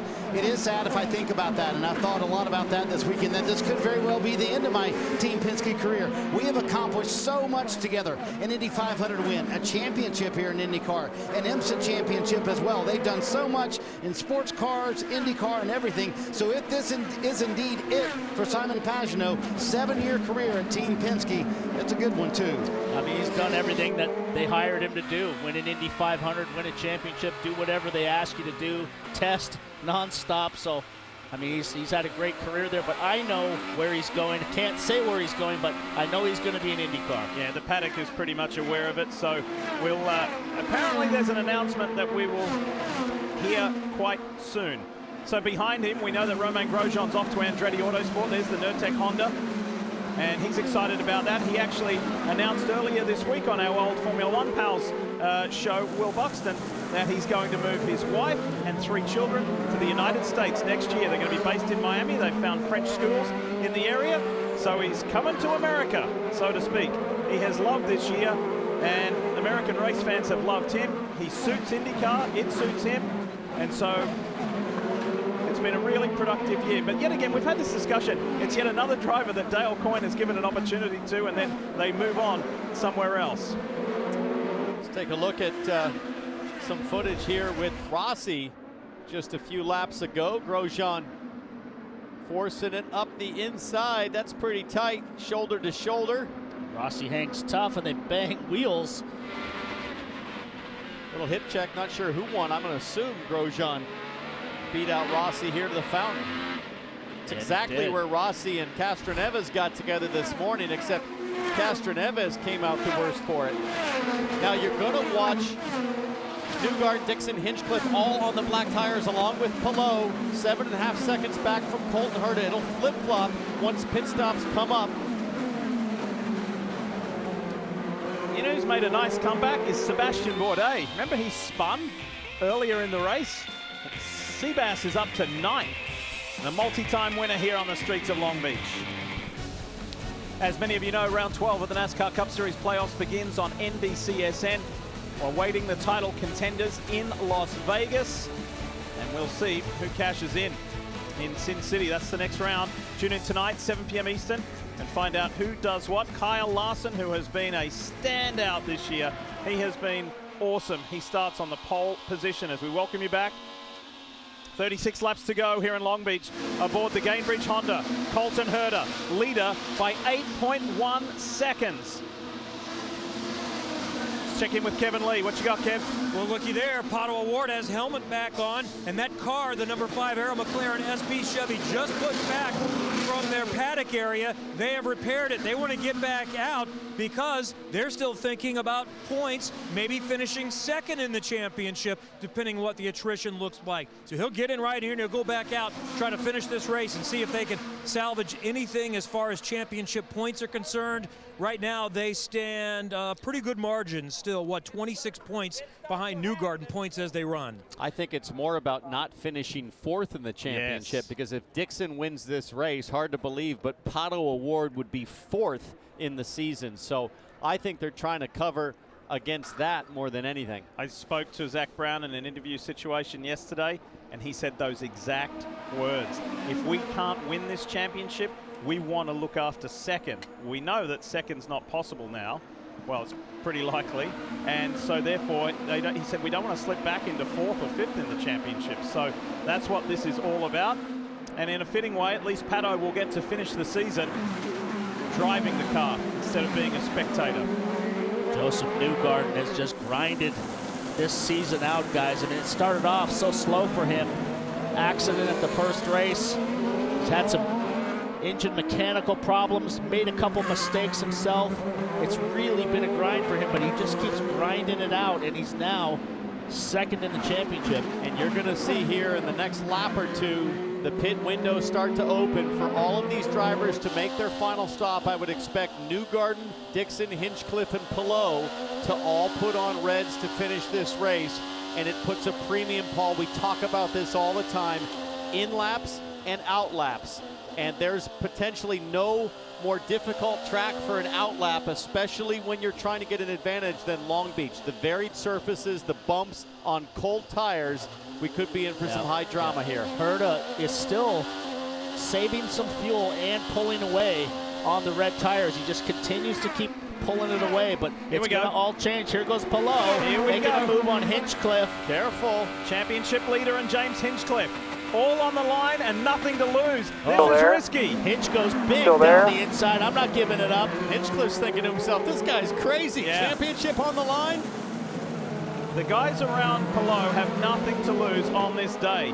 So you've got James Hinchcliffe ahead in his last drive for Andretti Autosport. He would like to get on the podium. That's what he's eyeing. Simon Pagenaud, potentially his last race for Team Penske. He wants to go out on top. Romain Grosjean still in search of that first IndyCar win, and Alexander Rossi winless in 2021. So it's a precarious position for Palou to be in. Let's talk more about the 10.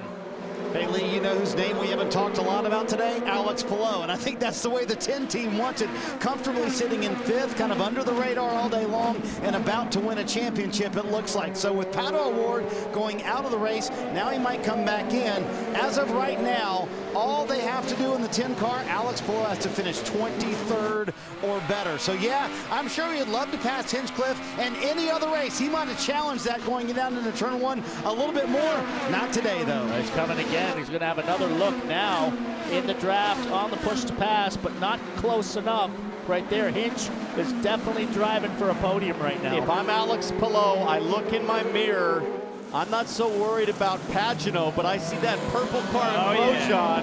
And you remember the way Grosjean fired it up the inside from so far back on people like Jimmy Johnson. I think if I'm Palou, I'm thinking, oh boy, I want to keep a car between me and Romain Grosjean. That guy is fearless on the brakes. Yeah. Meanwhile, Pato O'Ward in the car, down and underway. He'll come to the pit stall here, probably for fresh tires. Billy Vincent and the crew fire him up, get him set to finish this season out at least on track. Championship chances have evaporated, but let's finish high, and as high as we can. Rossi down the inside takes a look at Romain, but Romain, like you said, Townsend, he is one of the deepest breakers that there is in IndyCar. Have a look behind, though, because that Rocket Chevrolet for AJ Foyt Racing, Sebastian Bourdais, who won 3 years in succession as Pagenaud dives for the pits, the Rocket Chevy, all in black, is right there. What a comeback that is from Seabass.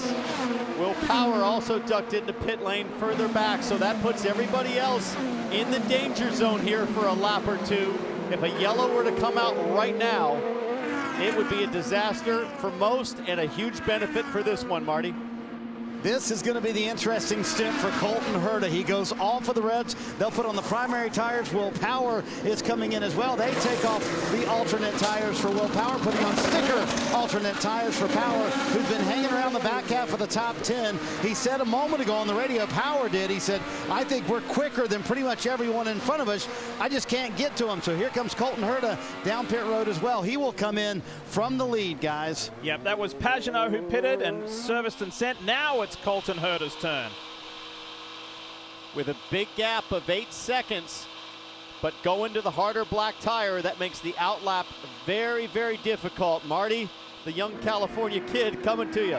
And that's why they wanted to build that gap up so much, Townsend. They wanted to get it to up to 8 seconds like they did. So now comes that important stint on the primary tires. And can he keep everyone else behind him? That's what the question's going to be, Kevin. And Joseph Newgarden follows him in. He's got a set of alternate softer reds. Masker very used, though. No changes. Newgarden, who won the season finale last year, trying to finish it up in style again, Marty. Alex Palou, the would-be champion on pit road. They're going to go with sticker red alternate tires for Alex Palou here in a stop for them. Also Alexander Rossi, who's been complaining about the rear ride height of the car. Tight on pit road, 3 wide there with Palou on pit road. Rossi's been complaining about the rear ride height of his car, saying it's going into the ground too much and it's bottoming out pretty much every corner. But that was tight for Palou on pit road. Tell you what, you got to be careful that you don't get an unsafe release penalty, because he came out right into the path of James Here comes Pagenaud. Pagenaud's already pitted. He's on hot tires. He's jammed up there in the fountain, but he's going to have a run on Hinchcliffe. This is for position. Yeah, he's got the hot tires, so he lined that up perfectly. Now the next guy is Palou, but he's got Jimmy Johnson in front of him, and here comes his Rossi, Hinchcliffe's teammate, on hot tires as well. He'll get a good shot at Hinch. Palou's been able to escape. Watch that yellow Menard Chevy of Team Penske, Simon Pagenaud. Down the hill through the kink at 7 to turn 8. Jimmy gives him room. Nicely done. Now it's target Palou for Pagenaud. Kev? Romain Grosjean comes in for his final stop, so he's got to have an extra lap or two of fuel in case the others, I think they have to save just a little bit to get home, so Grosjean a little bit better on fuel. Only thing he hasn't done this year is win. Marty. Yeah, same for Scott Dixon, coming down a lap later than everybody else. You got to wonder if this will play into their hands a little bit. Dixon just now coming down to get 4 fresh Firestone tires for him as well. He has been in the top 3 the entire day. There's Dixon leaving pit road right now. We'll see where he cycles out. Pretty much where he was before, right behind Joseph Newgarden. Just missed beating Joseph Newgarden, but Dixon on the red tires. So we'll have to see how they work up to speed. Newgarden also on reds, but this battle, Power, remember, ducked to pit lane pretty early. He came out with a big advantage there. And Rossi gets by his teammate Pagenaud, has contact with Romain Grosjean on his outlap, but right now, this Hinchcliffe under attack now from Sebastian Bourdais. Yeah. Will Power, I don't know what's going on with Hinch. Hinch He's is just dropping back. like Power's stone. going to send it up the inside. Watch this. Turn 8 inside. They've removed that curbing there, so it widens the track. Job done. Hinch is trying to respond. Power puts his car in the middle of the road, making it very wide, that Verizon Chevy. Hinchcliffe's not done with yet, or is he? Turn 9, couldn't get it done. Power way deep on the brakes, gets sideways, and then big oversteer on the Power, exiting. See if Hinch can get a run coming onto Shoreline. And in the background, Scott McLaughlin in that PPG Chevy is arriving on the scene. He'd like to get up there with his teammate and mix it up. So, the different strategy for the first 7 positions to Max Chilton before we pick up Colton Herta well into the second half of this Acura Grand Prix of Long Beach. Monday's new drama, Ordinary Joe, is giving everyone This Is Us vibes. Fans are calling it the best news show of the season. Don't miss a new Ordinary Joe Monday on NBC. Hey, PT, if your life turned out different, you wouldn't be a 4-time Long Beach winner. I know. Unfortunately, Romain Grosjean's chances of winning his first IndyCar race in his maiden season are over. This is what happened. Well, not a heavy contact there. Barely brushed the wall, seatbelt, but I mean, it doesn't take much to bend that toe link. Seen a lot worse this weekend. So the Dale Coyne Rick Ware Racing guys go to work to try and at least get the 51 back out on track so he can finish this season a wonderful rookie year. That now gives the balance of power, which he had anyway, to Scott McLaughlin in the Rookie of the Year race. So McLaughlin on target to be that Rookie of the Year. The points tell the story right there.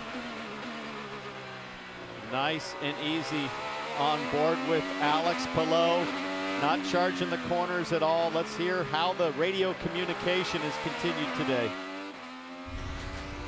Take care of these tires. Be smart. Think of the big picture. Just put that on repeat, Paul, the next 24 laps. Marty, nothing has phased this second-year driver today. Just absolutely picture-perfect execution.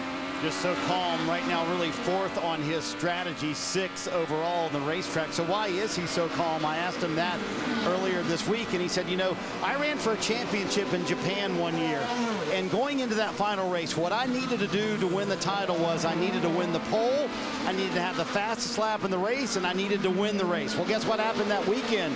He won the pole, he got in the fastest lap, and he was leading that race with 10 laps to go, and lost an engine and did not win the title that day. He said, that day taught me a lot. It taught me that, you know what, in racing, things are not going to go your way, so don't worry about it. Do the best you can. And he said, I walked away from that day knowing I did the best I could, and that's all I give every day, the best I can. So he's not counting this championship done yet, even though it looks like it is with 25 to go. Alex Palou's learned in the past, you can't count it until you're holding that trophy lead. And not only did he not win, he didn't get second either. He dropped to 3rd in that Japanese Super Formula Championship. So right before he got in the car today, he gave Ricky Davis a big hug. Ricky Davis has been a staff member at Chip Ganassi Racing for 26 years. Ricky is the crew chief on the 10. And I was walking past the other day and had a chat with Ricky. I said, hey, by the way, you've jumped around to different teams. There's Connor Daly in the US Air Force Chevy. He's run long and come to a stop. And to finish that point, I said to Ricky, when was the last time you had a championship with Ganassi? He said it was 2013 with Dixon. Askew into the wall. Action all over the place, and this Full could course change up some strategy here. A lot of marbles. So look at all that marbles on the outside. This is going to be trouble for Colton Herta in the form of Joseph Newgarden. Gets to eat up all that gap now behind the pace car, and Newgarden will be restarting on reds. Let's find out what happened with Askew, though. Little argy-bargy going on here. That's Connor Daly. Daly has to take the overshoot, and Askew has to take the tires. Arguing over who's going to get turn 9, and it didn't work out for either of them, but at least Connor Daly's USF or Chevy is not damaged, unlike the Hy-V Honda. So check this out. What Newgarden needed was a chance for Palou to have drama. The only way that happens at this point that I see is on a restart. We're going to get it. Newgarden would really have to win the race, and his chance just fell in his lap here with the full course caution. So things are going to get pretty interesting here. Well, let's not count Scott Dixon out. He was hounding the back of Joseph Newgarden, and he is desperate for a win. This is the first time in a long time, Lee, that he has not been in the championship fight. There would be nothing would suit him better than to come out of here with a win. Scott Dixon said, I can't win. The goal is get Chip the win. Chip Ganassi to keep, he said, we want to keep that Astor Challenge Cup at our house, meaning Ganassi's house in Indianapolis, Indiana. So on this restart, if it's big draw, I hate to play worst case scenario, but why not? Palou, if he finished 24th and Newgarden wins the race, they would tie. And if they tie with Newgarden winning today, Newgarden would win the championship. On a tiebreaker, yes. Countback. And guess when the last time that happened was? Scott Dixon won Pablo Montoya. I think it was 2015 when we were at Sonoma. So it has happened in IndyCar history. Could it be repeated today? There are 23 when they come around next time, 22 laps left to run. Newgarden's on those speedier red, softer compound tires up against the flying Colton Herta. Magnificent aerial pictures of the Acura Long Beach Grand Prix, the marina and the surrounding precinct, brought to you and us by our friends at Geico. Thank you very much for this championship finale. What a weekend it's been. That's the vibe. You hear it, you know about the SoCal vibe.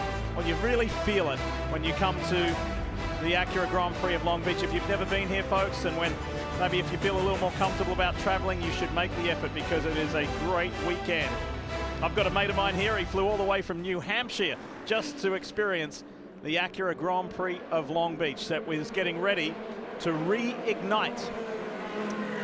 Colton Herta up front on those harder compound Firestone Firehawks. Behind him, still with a chance to win this championship, Joseph Newgarden on the faster, softer compound. Are we going to see a big turn 1 experience here? Colton Herta is trying to escape already before the hairpin. He's trying to get the jump on Newgarden. Newgarden's got to go with him to get the draft. Get a good launch out of the hairpin. Herta's gone. Well, you didn't get a good launch for Newgarden because Dixon is right there in the draft.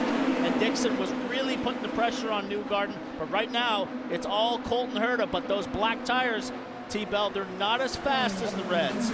Brilliant stuff, though, through the hairpin for Colton Herta to put that much of a gap on a 2-time IndyCar champion and a 6-time IndyCar champion. Colton Herta says, Southern California is my home. I've owned Laguna Seca. Now I want to own Long Beach. Alex Palou has been able to keep Simon Pagenaud behind him. Hey, you've got a Team Penske driver trying to win this championship and a Team Penske driver hassling the points leader. How is this going to play out? Team Penske driver that's also leaving Team Penske and had some issues with the guy who's trying to win the championship. Remember they crashed into each other at St. Louis. Come down to turn 9. I'm watching that 10 car of Alex Palou. Steady, steady, steady, hitting his marks, not sliding the car one bit, just connecting the dots corner to corner. Pagenaud is really close now. Trying to fill you in on all of the end of season stories. Look for the pink, white and black machine. There it is there. That's the Meyer Shank Racing, the Auto Nation Sirius XM Honda of Jack Harvey. Great strategy from them. Here comes Jack, he's hassling Alexander Rossi. now legitimately is sitting in 7th position. This is his final drive with Meyer Shank Racing, the team that gave him his IndyCar start after racing in Indy Lights. He's worked up from just 1 event to 2 to 7 to a full-time series championship for the last couple of years. He's been Meyer Shank's guy. It's come to an end.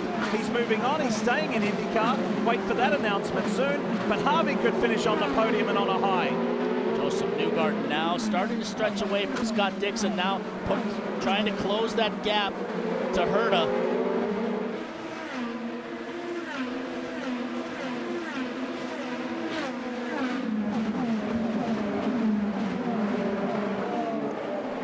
Sebastian Bourdais runs 8th behind Harvey. Takuma Sato and then Ed Jones after serving that penalty earlier in the race for hitting Pato O'Ward, which ultimately ended his championship chances with a damaged car. He's back up into the top 10. Kev? Championship is starting to go a little bit tough for Joseph Newgarden there, running in 2nd and listening to the radio with Penske President Tim Cindric a few moments ago. They've got some other things in mind as well. Saving fuel. You know, it looks like we need to finish 14th right now. 14th for 2nd place. Keep an eye on that. So how much do you attack? Yes, they could still win the race and win the championship if Palou has a problem mechanically otherwise and finishes in the back, but they at least want to make sure that they get to 2nd in the championship. Just looking out the windows, guys, the sun is starting to pop. You can see it on the camera here. That reflection coming off the white number 2 of Joseph Newgarden. As that happens, I think that probably helps Colton a little bit on tire temperature and makes these red tires wear off a little bit better. So for Joseph Newgarden, he's got to try to make something happen early in this stint right now. Looking at Firestone telemetry as the 2 comes through the hairpin. 31 miles an hour, Paul. Let's see what he gets at the end of the straightaway.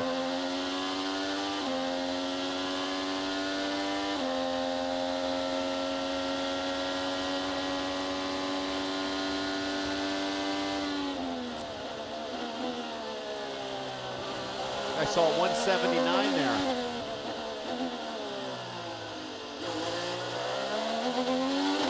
But a wheel spin there coming off the fountain corner. But right now, Herta just kind of holding the point, not getting away like he was earlier, just doing what he needs to do until he can get back on those red tires for the final stint. If he can do that, he will have the advantage. And if I'm Colton Herta or Father Brian Herta talking to my driver, I'd say, hey, keep saving the tires because a yellow can come at any time. You don't want to use up precious grip now if you don't need to. You don't need to win by 10 seconds. You just need to win. Just need to win and end the season with back-to-back wins. WeatherTech Raceway Laguna Seca last weekend, where he dominated to win twice at that track like his father did. He's already eclipsed Dad Brian as far as career wins. Last weekend was career win number 5. Today could be 6. And to win at home in Southern California would just be perfect. It would end his teammate Alexander Rossi's run though, because Rossi has been on the pole and won the last 2 occasions here. Alexander missed out on the pole position yesterday, and it's looking unlikely that he's going to be victorious here today. So no 3-peat for Alexander Rossi, but still we've got 16 laps to go. Let's go for a ride with the championship leader. Here we go. Turn up the volume.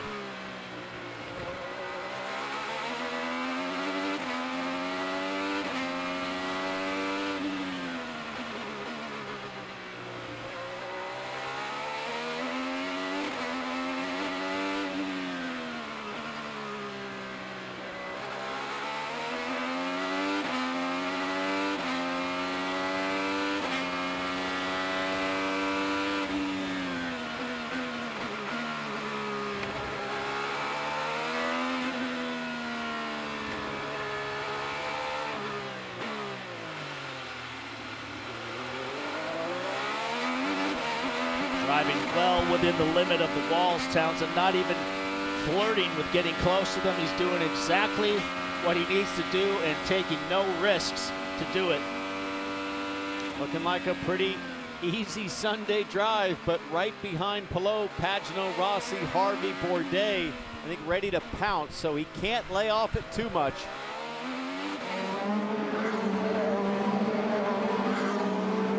Let's check in with Marty Snyder. Marty, what you got?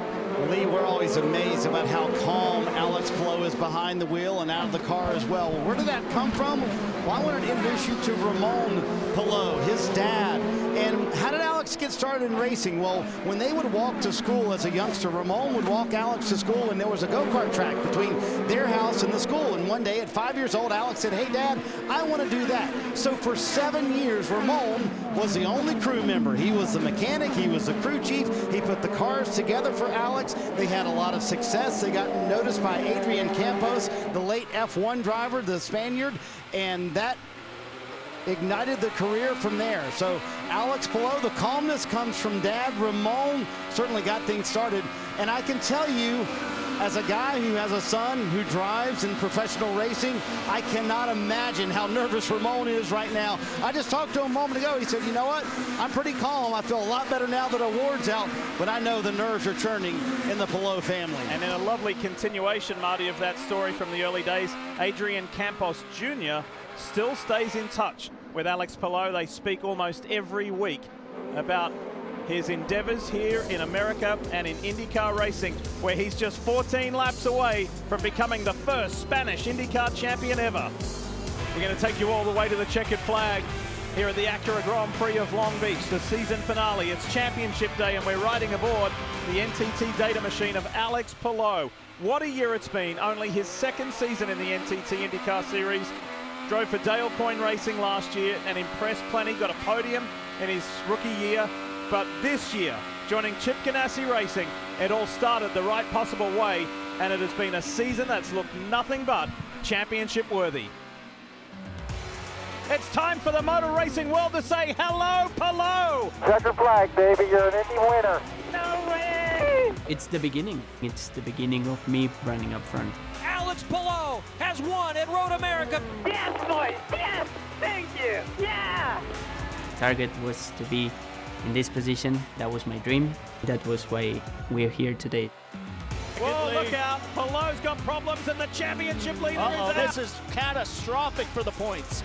Ericsson around the outside, there's a crash. Palou out. What was that, man? Still 3 races to go, and we'll try and get that championship comp. Alex Palou wins in Portland and retakes the championship lead. Yeah. You guys are the best. Hopefully I can bring back some championships for them. I love you guys. And guys, for me, of those 3 victories he's had this year, it wasn't the maiden victory at Barber Motorsports Park that was the most impressive or special. It was Portland, Oregon, just 2 weeks ago, when at turn 1, he had an altercation with his teammate Scott Dixon. They were sent to the back of the field, and the words from his strategist and competition manager, Barry Wanzer, were like, "Keep it calm, we can still do this." And his response on the radio was, "Yes, boys, let's get after this, we can do it." And he went on to victory. And that's what put him back. It was a massive point swing. Pato O'Ward didn't have a great day. It was a 30-plus point swing, and that's what put him in this strong position to come here to the streets of Long Beach.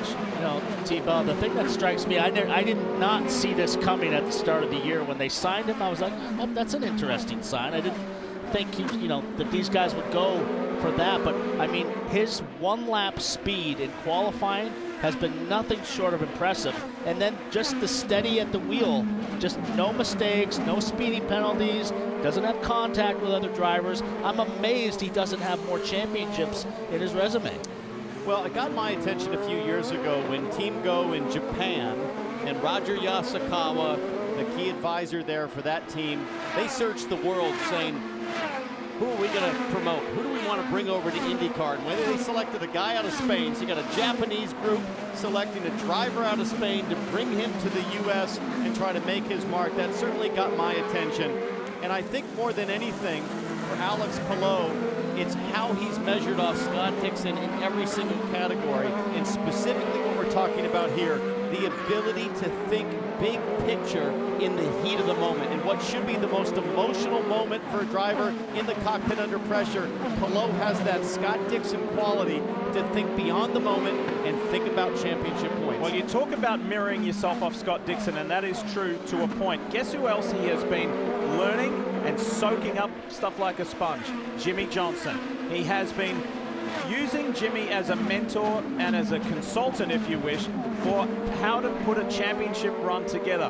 What happens when you get some adversity when you're leading the championship? How do you conduct yourself? Do you know the other day at the media scrum, there were dozens of people in there interviewing the drivers. There was a special interview being done with Jimmy.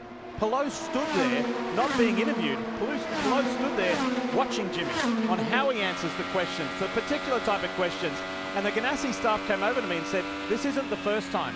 Alex is like a sponge. He watches what Dixon does, watches what Johnson does, and he's learning from the best. He's learning from one of the best in IndyCar and one of the best ever in NASCAR. Smart kid. Smart kid on the verge of his first championship. And like he said in that interview, I believe there's going to be more championships for this kid if he continues to perform like he does. But this guy right here, Newgarden, is not giving up on the hope of another win at Long Beach and a championship as well. Now the pressure's on Colton Herta with 8 to go. Been watching the last few laps. So 35 is fine. Probably be a little worse than that. And Newgarden continues to close on Colton Herta. So we've talked a lot about championship today, but let's not forget, outside of the Indy 500, this is the single most important win on the schedule. And Pato O'Ward finally retired for the day. The gloves and helmet will come off, and I'm sure a big exhale of frustration. And the realization it's not a second place in the championship now, it's a third. And maybe a possibility of sliding to fourth if things change here for Dixon in the next couple laps. People won't forget what Pato O'Ward has done this year, though. Inside 7 laps to go in this 2021 NTT IndyCar Series season. And the race is on at the front. It's Honda versus Chevrolet. It is Andretti Autosport versus Team Penske. By the way, if you weren't with us last week, Honda captured its 4th consecutive Manufacturers' Championship. It's always a spirited fight with the two OEMs in Chevrolet and Honda. Honda on top for 2021.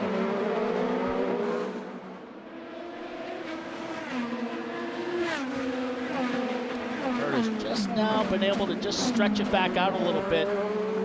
Newgarden closed that gap and was putting the pressure on, but Herta has now responded to that pressure just a little bit, just 1.1 seconds now. Marty, what do you hear on the 10? What's going on? Well, Paul, you guys were talking about who Alex Palou has learned from, certainly has all those championships to pull from within the driver group. I'll go one further and say the entire organization. He knew he had signed with Chip Ganassi Racing the week after Scott Dixon won his 6th championship last year. So he was at the shop the week after that title. He said he was blown away that everyone was working hard. They weren't celebrating the championship. They were getting ready for 2021. And he said, I knew in that moment if I was going to answer the level that this team works at, I was going to have to change my game a little bit. So what does that look like? Up at 5 a.m. doing workouts, which he had never done in his entire life. Getting ready for the season. He said, I knew I had to step up my game, and he's done that in 2021. Well, you know, T-Bell, if you're going to beat Scott Dixon, you better be prepared to put in a lot of work, because there's not many guys that outwork Scott Dixon, and this guy has stepped up to the plate big time. He's matched Dixon, like I said earlier, in just every possible measurable way. And I think Dixon has really taken a liking to Palou. That's pretty important. You know, Dixon's had a lot of teammates. Potentially, like Dario Franchitti, this is the first guy that's really been able to match Dixon lap for lap, time for time, point for point. I'll tell you, Dario Franchitti never got up at 5 a.m. for a workout. That guy, he'll sleep all day, man. Well, Palou is the first driver since Dario Franchitti to outpoint him.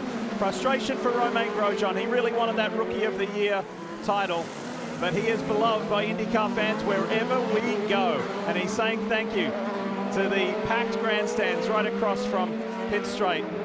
Hey, Romain, it's been a season we won't forget. Onward and upward, and it's going to be easier next year. He's going to have his family, he's going to have his wife and kids with him full-time here in the United States. Hands full right here. Herta versus Newgarden. Pressure back on. It's now down to 0.7 of a second. So Newgarden now trying to mount an attack with 5 to go. It just kind of keeps opening and closing and opening and closing. Just curious to see what it's like for Colton Herta on board right now. Track temp 89 degrees. So let's ride for a little bit and just see what the balance is like on the Gainbridge car. Little wheel spin there. Yeah, a little bit snappy wheel spin and push to pass. So he knew that he didn't get off the corner there very well. Got 87 seconds left. Newgarden with 57. Newgarden on the button right now too. So Newgarden not giving up on his first chance to win at Long Beach. Yeah, neither have won here on the streets of Long Beach in IndyCar competition. Scott Dixon, who runs third, has. So it's going to be a fresh winner. Look at how close Newgarden gets through the fountain complex. Wheel spin struggles for power down on Colton Herta's car, Paul. Yeah, those blacks are going away now, and those reds are still there. This is as close as he's been now, so the race is on with 4 to go. So the championship is going Alex Palou's way. The Hitachi Chevrolet driver cannot win the championship at this point, but he can get a third win on the season and equal Alex Palou. Or likewise, so can Colton Herta. Who's going to get this final one in 2021? Coming down the back straightaway, we'll lay out again in the hairpin and listen to the wheel spin of his cars coming off the corner.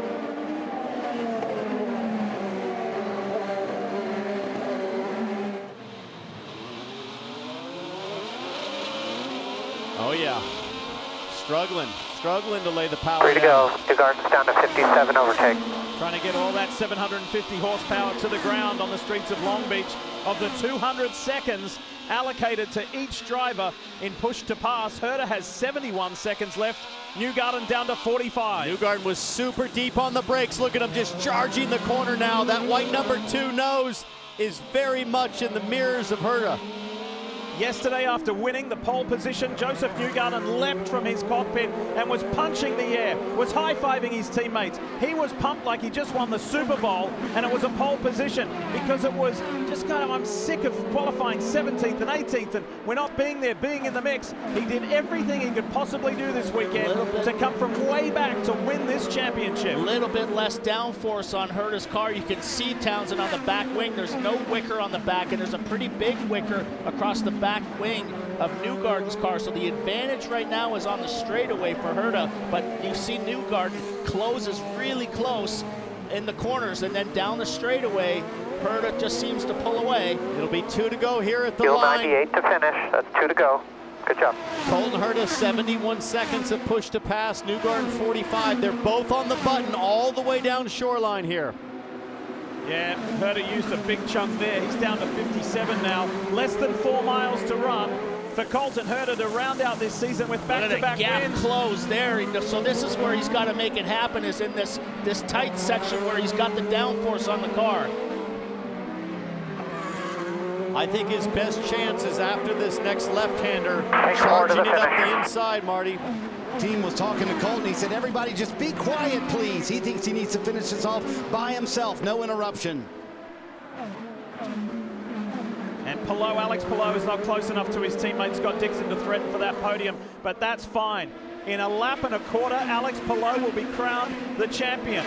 We'll deal with that when it's on the final lap. Meanwhile, this scrap for the lead is intensifying. But Herta just seems to be able to hold Joseph to a level that's comfortable.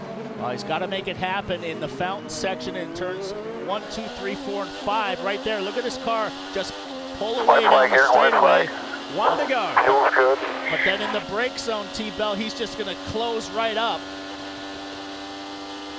Yeah, if he can get close through the fountain and back on out of turn 6, then I think he'll have a shot.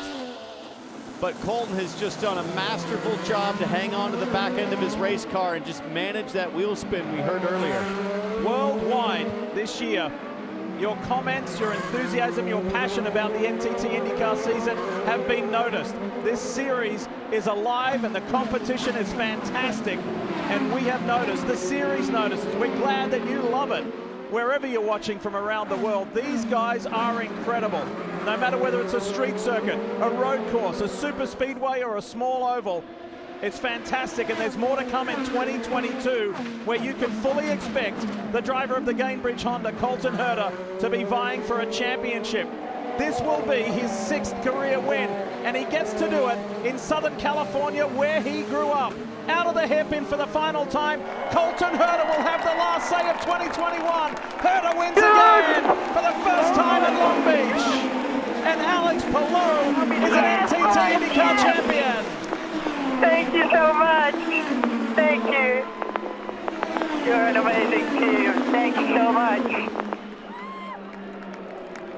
Did everything he needed to do. Awesome job, everybody in the 10 car. What a great, great season. It's been such a pleasure going to the racetrack with everybody. Awesome. Oh my God, guys, you are amazing. Thank you for this season. There has never been in the history of IndyCar competition a Spanish champion. Alex Palou is his name, and he is the first. 3 wins on the season. He led this championship more than anybody else. Absolutely, we like donuts. Let's do some. Sure. And it's appropriate he's going to do some donuts because the team say he reminds them of a young Alex Zanardi. Certainly a lot more calm than Alex Zanardi. Alex had a lot of fire at T-Belt, but this guy, like you said, he's just so steady, so smooth, but has the blinding speed over 1 lap to compete with the fastest guys in the sport. I mean, he started off the year with a bang, and he was the most consistent all year. He's the deserving champion. Never outdrove the equipment he was in. He simply maximized what the team gave him. And luckily for Alex Palou, the team gave him a terrific race car. Everywhere they went, he made the most of it.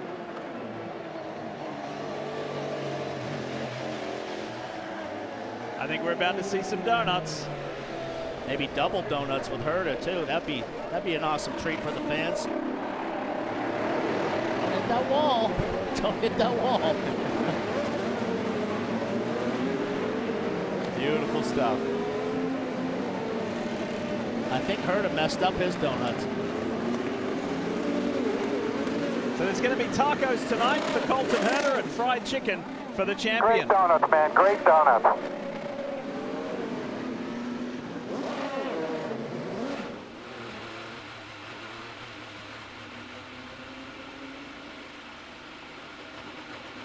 An IndyCar champion is created and crowned by being the best on the 4 different types of circuits that this series races on. You've got to be good everywhere. And this 24-year-old Spaniard has been just that. And Paul, I won here in Lights. You won here 4 times in IndyCar. This moment at Long Beach, when you come up, get out of your race car, the crowd just goes crazy. They love winners here. Well, certainly too. The hometown favorite as well. Colton Herta getting his first win here.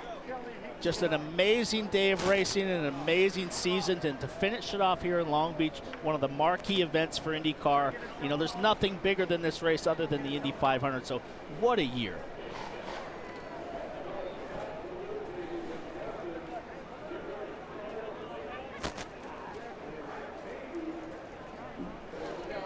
All of the build-up, all of the talk, all of the pressure. Alex Palou just remained really solid, never let it get to him, in or out of the car. His girlfriend is here, his dad is here, and Spain and the sporting publications and the sporting news have finally discovered Alex Palou.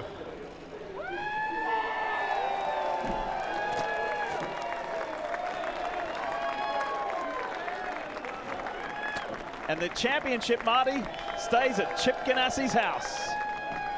Their 14th title, Lee, in IndyCar. 21st overall for Chip Ganassi Racing, but the first ever Spanish driver to win an IndyCar title at 24 years old in just his 2nd season, Alex Palou.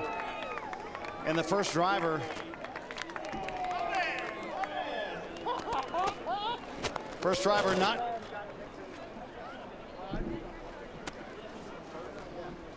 not named Scott Dixon and Dario Franchitti since 1999, and Juan Pablo Montoya to win a title for Chip Ganassi Racing. Girlfriend Esther coming in there. I'm sure Dad Ramon is somewhere close by.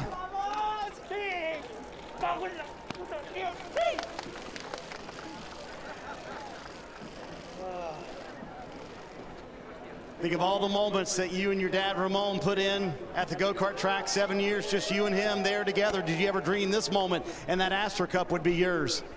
That's ours, right? Oh my God, man, what a race. What a year. What a season, and this team is amazing. I don't know what to say. It's just, I'm super proud of being part of Chip Ganassi Racing. All our partners, Segi this year, that was the first time that we're in motorsports, American Legion, NTT, PNC Bank. So yeah, super happy. Can't thank enough everybody that made this possible, Chip Ganassi especially, but yeah, my family, everybody, management team, amazing. For you to be the first ever Spanish champion, I'm sure that means a lot to you too, to be an IndyCar champion, but be the first Spaniard to make that happen. That's not bad, right? No, but to be honest, I'm super proud to be a champion and to the opportunity that these guys gave me. So we'll keep it going. When you were driving in Japan, you immersed yourself in this world. You pretended as if you were a driver here in IndyCar. Did that moment prepare you for this and to be able to be ready to win a title right away? Yeah, those were good moments where I was just like feeling like I was living my dream, and now I'm doing it. So it's even more special. But I think what got me here, a part of everybody that got me through all the junior categories, is the team. The team got me here. My teammates were amazing. So yeah, I'm super happy, man. You told me middle of the year, this is just half my dream to be here. The other half is a title. So is the dream complete now? Oh yeah, 100%. Dream completed. Let's get another one now. Already moving on to want to win a second championship. Alex Palou, your IndyCar champion, Kevin. Well, Colton Herta is certainly showing that he is one to think about for future IndyCar championships as he sits and chats with Michael Andretti, a champion himself and a two-time winner here. You won your home race, Colton, the Long Beach Grand Prix. What are your thoughts right now? Yeah, it feels amazing. You know, great car, great team. We came here with a great package, and this has been on the bucket list for so long, so super happy. Think about when you were a kid coming to this race. Did you ever dream that you would be a winner here? And how did you get it done from 14th? Yeah, I'd hope, but you know, it took a lot of work to get here, and so happy to have Gamebridge and such a big race for Honda and Acura, so happy to have a win here for them too. Yeah, 2 Hondas on the podium. I'm super happy. What a way to cap off the year. You held off Joseph Newgarden on a late restart. How did you do that? About 20 to go. We had a great car. Reds or blacks. We seem to have the pace, so yeah, I just can't believe it. Lost for words. 3-time winner this season, 6 now. Keep an eye out in the future for 21-year-old California Colton Herta.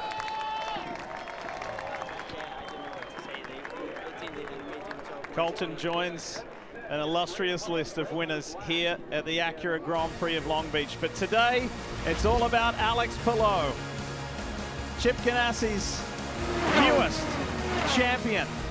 He may not have stood on the podium, but he is on top of the IndyCar world in just his second year here in the United States. There's his dad, Ramon, delighted. Alex Palou is the champ, and rightly so. He has led this series for the majority of the year and deserves to do those champion-worthy donuts.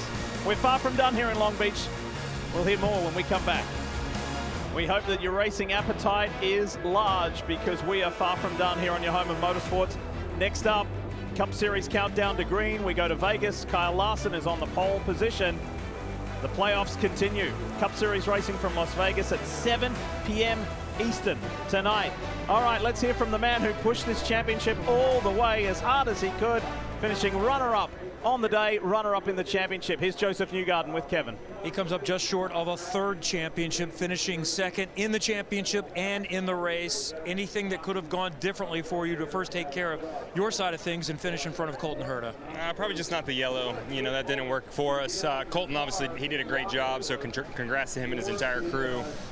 He took advantage of it. You know, he was on the right tire at the right point of the race. You know, we were still saving fuel, so he just kind of went on that restart with new reds. So yeah, it was a good strategy. If there was no yellows, I think we would have been okay today, you know, to cruise out front.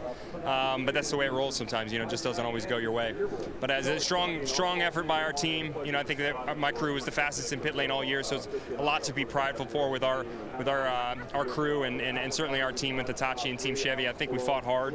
Just came up a little bit short this year, which is unfortunate, but we fought all year long. When you come that close, what's the takeaway from the season? You're a champion. Team Penske drivers win championships. 2nd is still awfully good. How do you assess? Yeah, you know, a couple things go different. You know, it's a different outcome for us. So I think, you know, we were in the fight. which is the number one thing you got to do is just put yourself in position. We were definitely there. We had a shot at winning.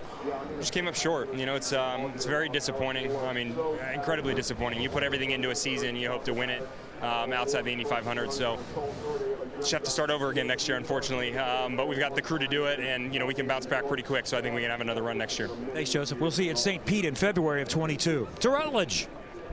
Here with the Rookie of the Year winner, Scott McLaughlin. Scott, what a year, man. What a year. Congratulations. And just finished your first Long Beach. Yeah, look, I'm really proud of everyone at PPG and the PPG Chevy. I think the car has been awesome, and I've finally got it to my liking the last sort of 6 or 7 races. So really proud of everyone, and yeah, really excited for the next year. This year was a foundation year, all about building, and I feel like I've done that. And yeah, hopefully I can be a little bit further up next year. What's the mark for you in this offseason to really think about how do you focus on next year? What is it that you want to do next year? Oh, just every area I need to get better. I need to study what Joseph does different, what Will does different, Simon. Figure out my flaws and where I'm strong, and then work out a ranking on what I work on. And certainly the first thing for me is fitness, continually getting better with that. And then obviously working on bits and pieces with my engineer, and that will change during the year. Jonathan Duguid will be moving on to the IMSA WEC program, so the sports car program. So got a new engineer I'm going to work with, and it's all about building relationships and getting better. Congratulations, buddy. We're glad you're here. Appreciate it. Thank you. There's your Rookie of the Year, guys. Scott McLaughlin finishing in the top 15. And there is a 4-time series champ, a 3-time Indy 500 winner, Dario Franchitti, still talking details with Alex Palou. They're enjoying it. Hey, both now know. Oh, there's Mike Hull, the managing director of Chip Ganassi Racing, part of the furniture, part of the fabric of the company, and giving, even though his guy Scott Dixon was competing against Alex Palou in the 10, giving him some words of encouragement. All of the adulation so justifiably earned from the 6th youngest champion. What kind of a group is Alex Palou in? He's there with Sam Hornish, Scott Dixon, Juan Pablo Montoya, Louis Meyer, and Jacques Villeneuve. Not a bad list to be amongst as far as winning at a relatively youthful age at just 24. I think perhaps more impressive in just his 2nd season. David Salters there of HPD, the president of HPD, congratulating him. Former Ferrari man of Formula One. He knows what a good driver is when he sees one, and that is Alex Palou. Oh boy, we've got a lot to reflect on, fellas. We've got a lot to enjoy and a lot to look back on before we go into 2022. Most certainly. Another amazing season. Twists, turns, drama. We finally got some angry drivers today, so let's keep that going. I want to get going right now. And the other thing is we've talked the last couple of years about the coming youth movement, and I think Palou celebrates that today, seals the deal that the young guys are here, they're real, they're legit, they're delivering. And most importantly, the future of IndyCar so bright. I mean, just think 28 cars on track here to finish the season, tens of thousands of fans in Long Beach. But boy, Chip Ganassi doing it once again. Also, shout out to McLaren and the Aero McLaren SP team, a new young team coming into the mix and challenging the big dogs all season. This is a pivotal year in the timeline of IndyCar, because the new generation aren't coming. The new generation, Marty Snyder, is here. Time for the championship presentation. Take it away, mate. Yeah, time for a celebration. We have the Chip Ganassi 10 team behind me, and they're ready to celebrate Ricky Davis, the mechanic you mentioned earlier, Lee. Of course, over here as well, Barry Wanzer. Time to bring up the champion, Alex Palou. Come on up. Get Alex to come on up here. You get to go to that microphone over there, young man. You get your own microphone. How about that? That's what happens when you become a champion.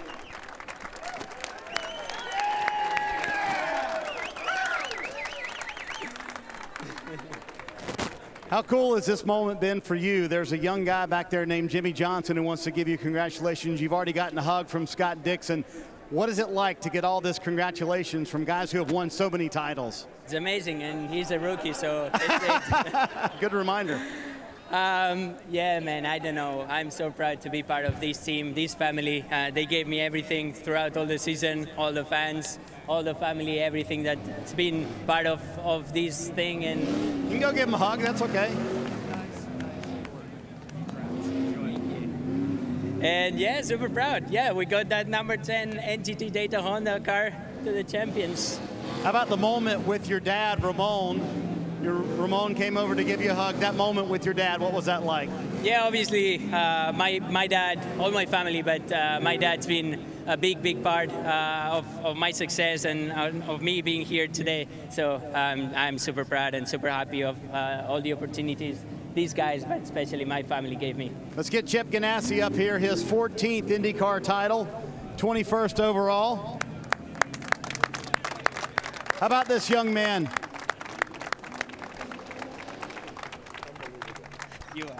How about this young man, Chip? What an incredible season. Ladies and gentlemen, you're seeing a young man that is just going to set a lot of records in this business, and he's already starting. What a great year we've had. And I got to be honest with you, it surprised us when he came in the door and the job he's done. My hat's off. Congratulations. Very cool.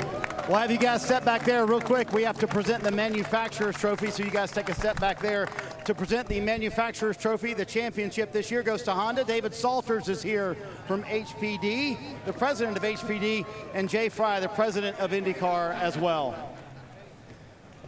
Jay, I'll let you do the honors up there. Congratulations. Thank you very much. You're welcome. On behalf of everybody at IndyCar. Okay, thank you very much. And here's to the hard work of all the people here in California. That racing engine is made 1 hour north of here. So to all the people who work on that, thank you very, very much. So thank you. And thank you to IndyCar. Congratulations, thank you to our brilliant David. drivers. Thank you. Here, let's hold it together, Doug.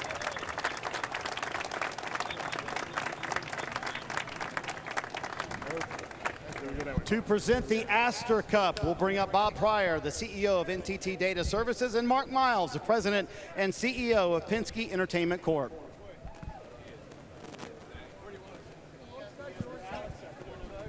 You say something first? Sure.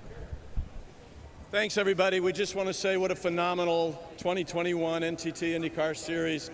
Huge thanks to the fans all over the world. Their numbers kept growing. They were patient with us during a challenging couple of years, and especially the fans here in Long Beach. It was 2.5 years to get back. We're so glad to have been able to finish here. We couldn't do any of this without great partners. 2 key partners are continuing with us for years to come. Thanks to NBC, and a special thanks to NTT. Couldn't do it without them. Where's Chip Ganassi? We want to congratulate Chip. He and I have been making a habit of this lately. 2 consecutive years as champion for Ganassi Racing, and 14 overall. Congratulations, Chip. Thanks, Mark. Thanks, Bob. And now, real pleasure. Bob is going to present the Astor Cup to our 2021 IndyCar Series champion, if we can find him. There he is, right there, Alex Palou. There you go. Can you hand it over?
Hey, Alex, there's one more piece of hardware. Let's bring up Kurt Burns, the Vice President of Motorsports Division for Jostens, for the presentation of the championship ring.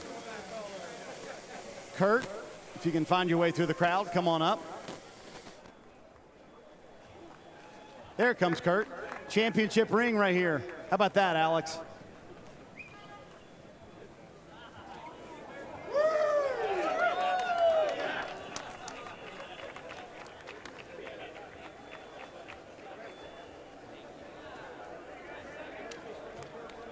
Ladies and gentlemen, your 2021 IndyCar Series champion, Alex Palou.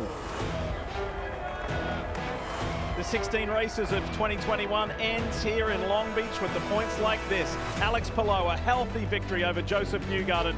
Pato O'Ward finishes third.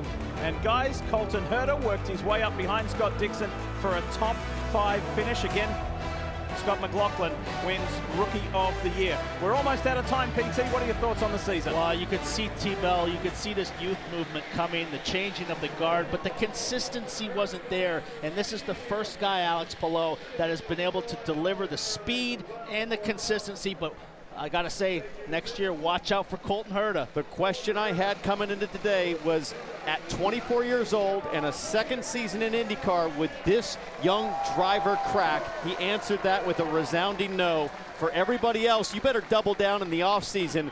This kid is already starting to talk about his second. Thanks to our entire production team, and on behalf of everybody here, thanks for watching IndyCar on NBC Sports. Time now to go to Las Vegas Motor Speedway.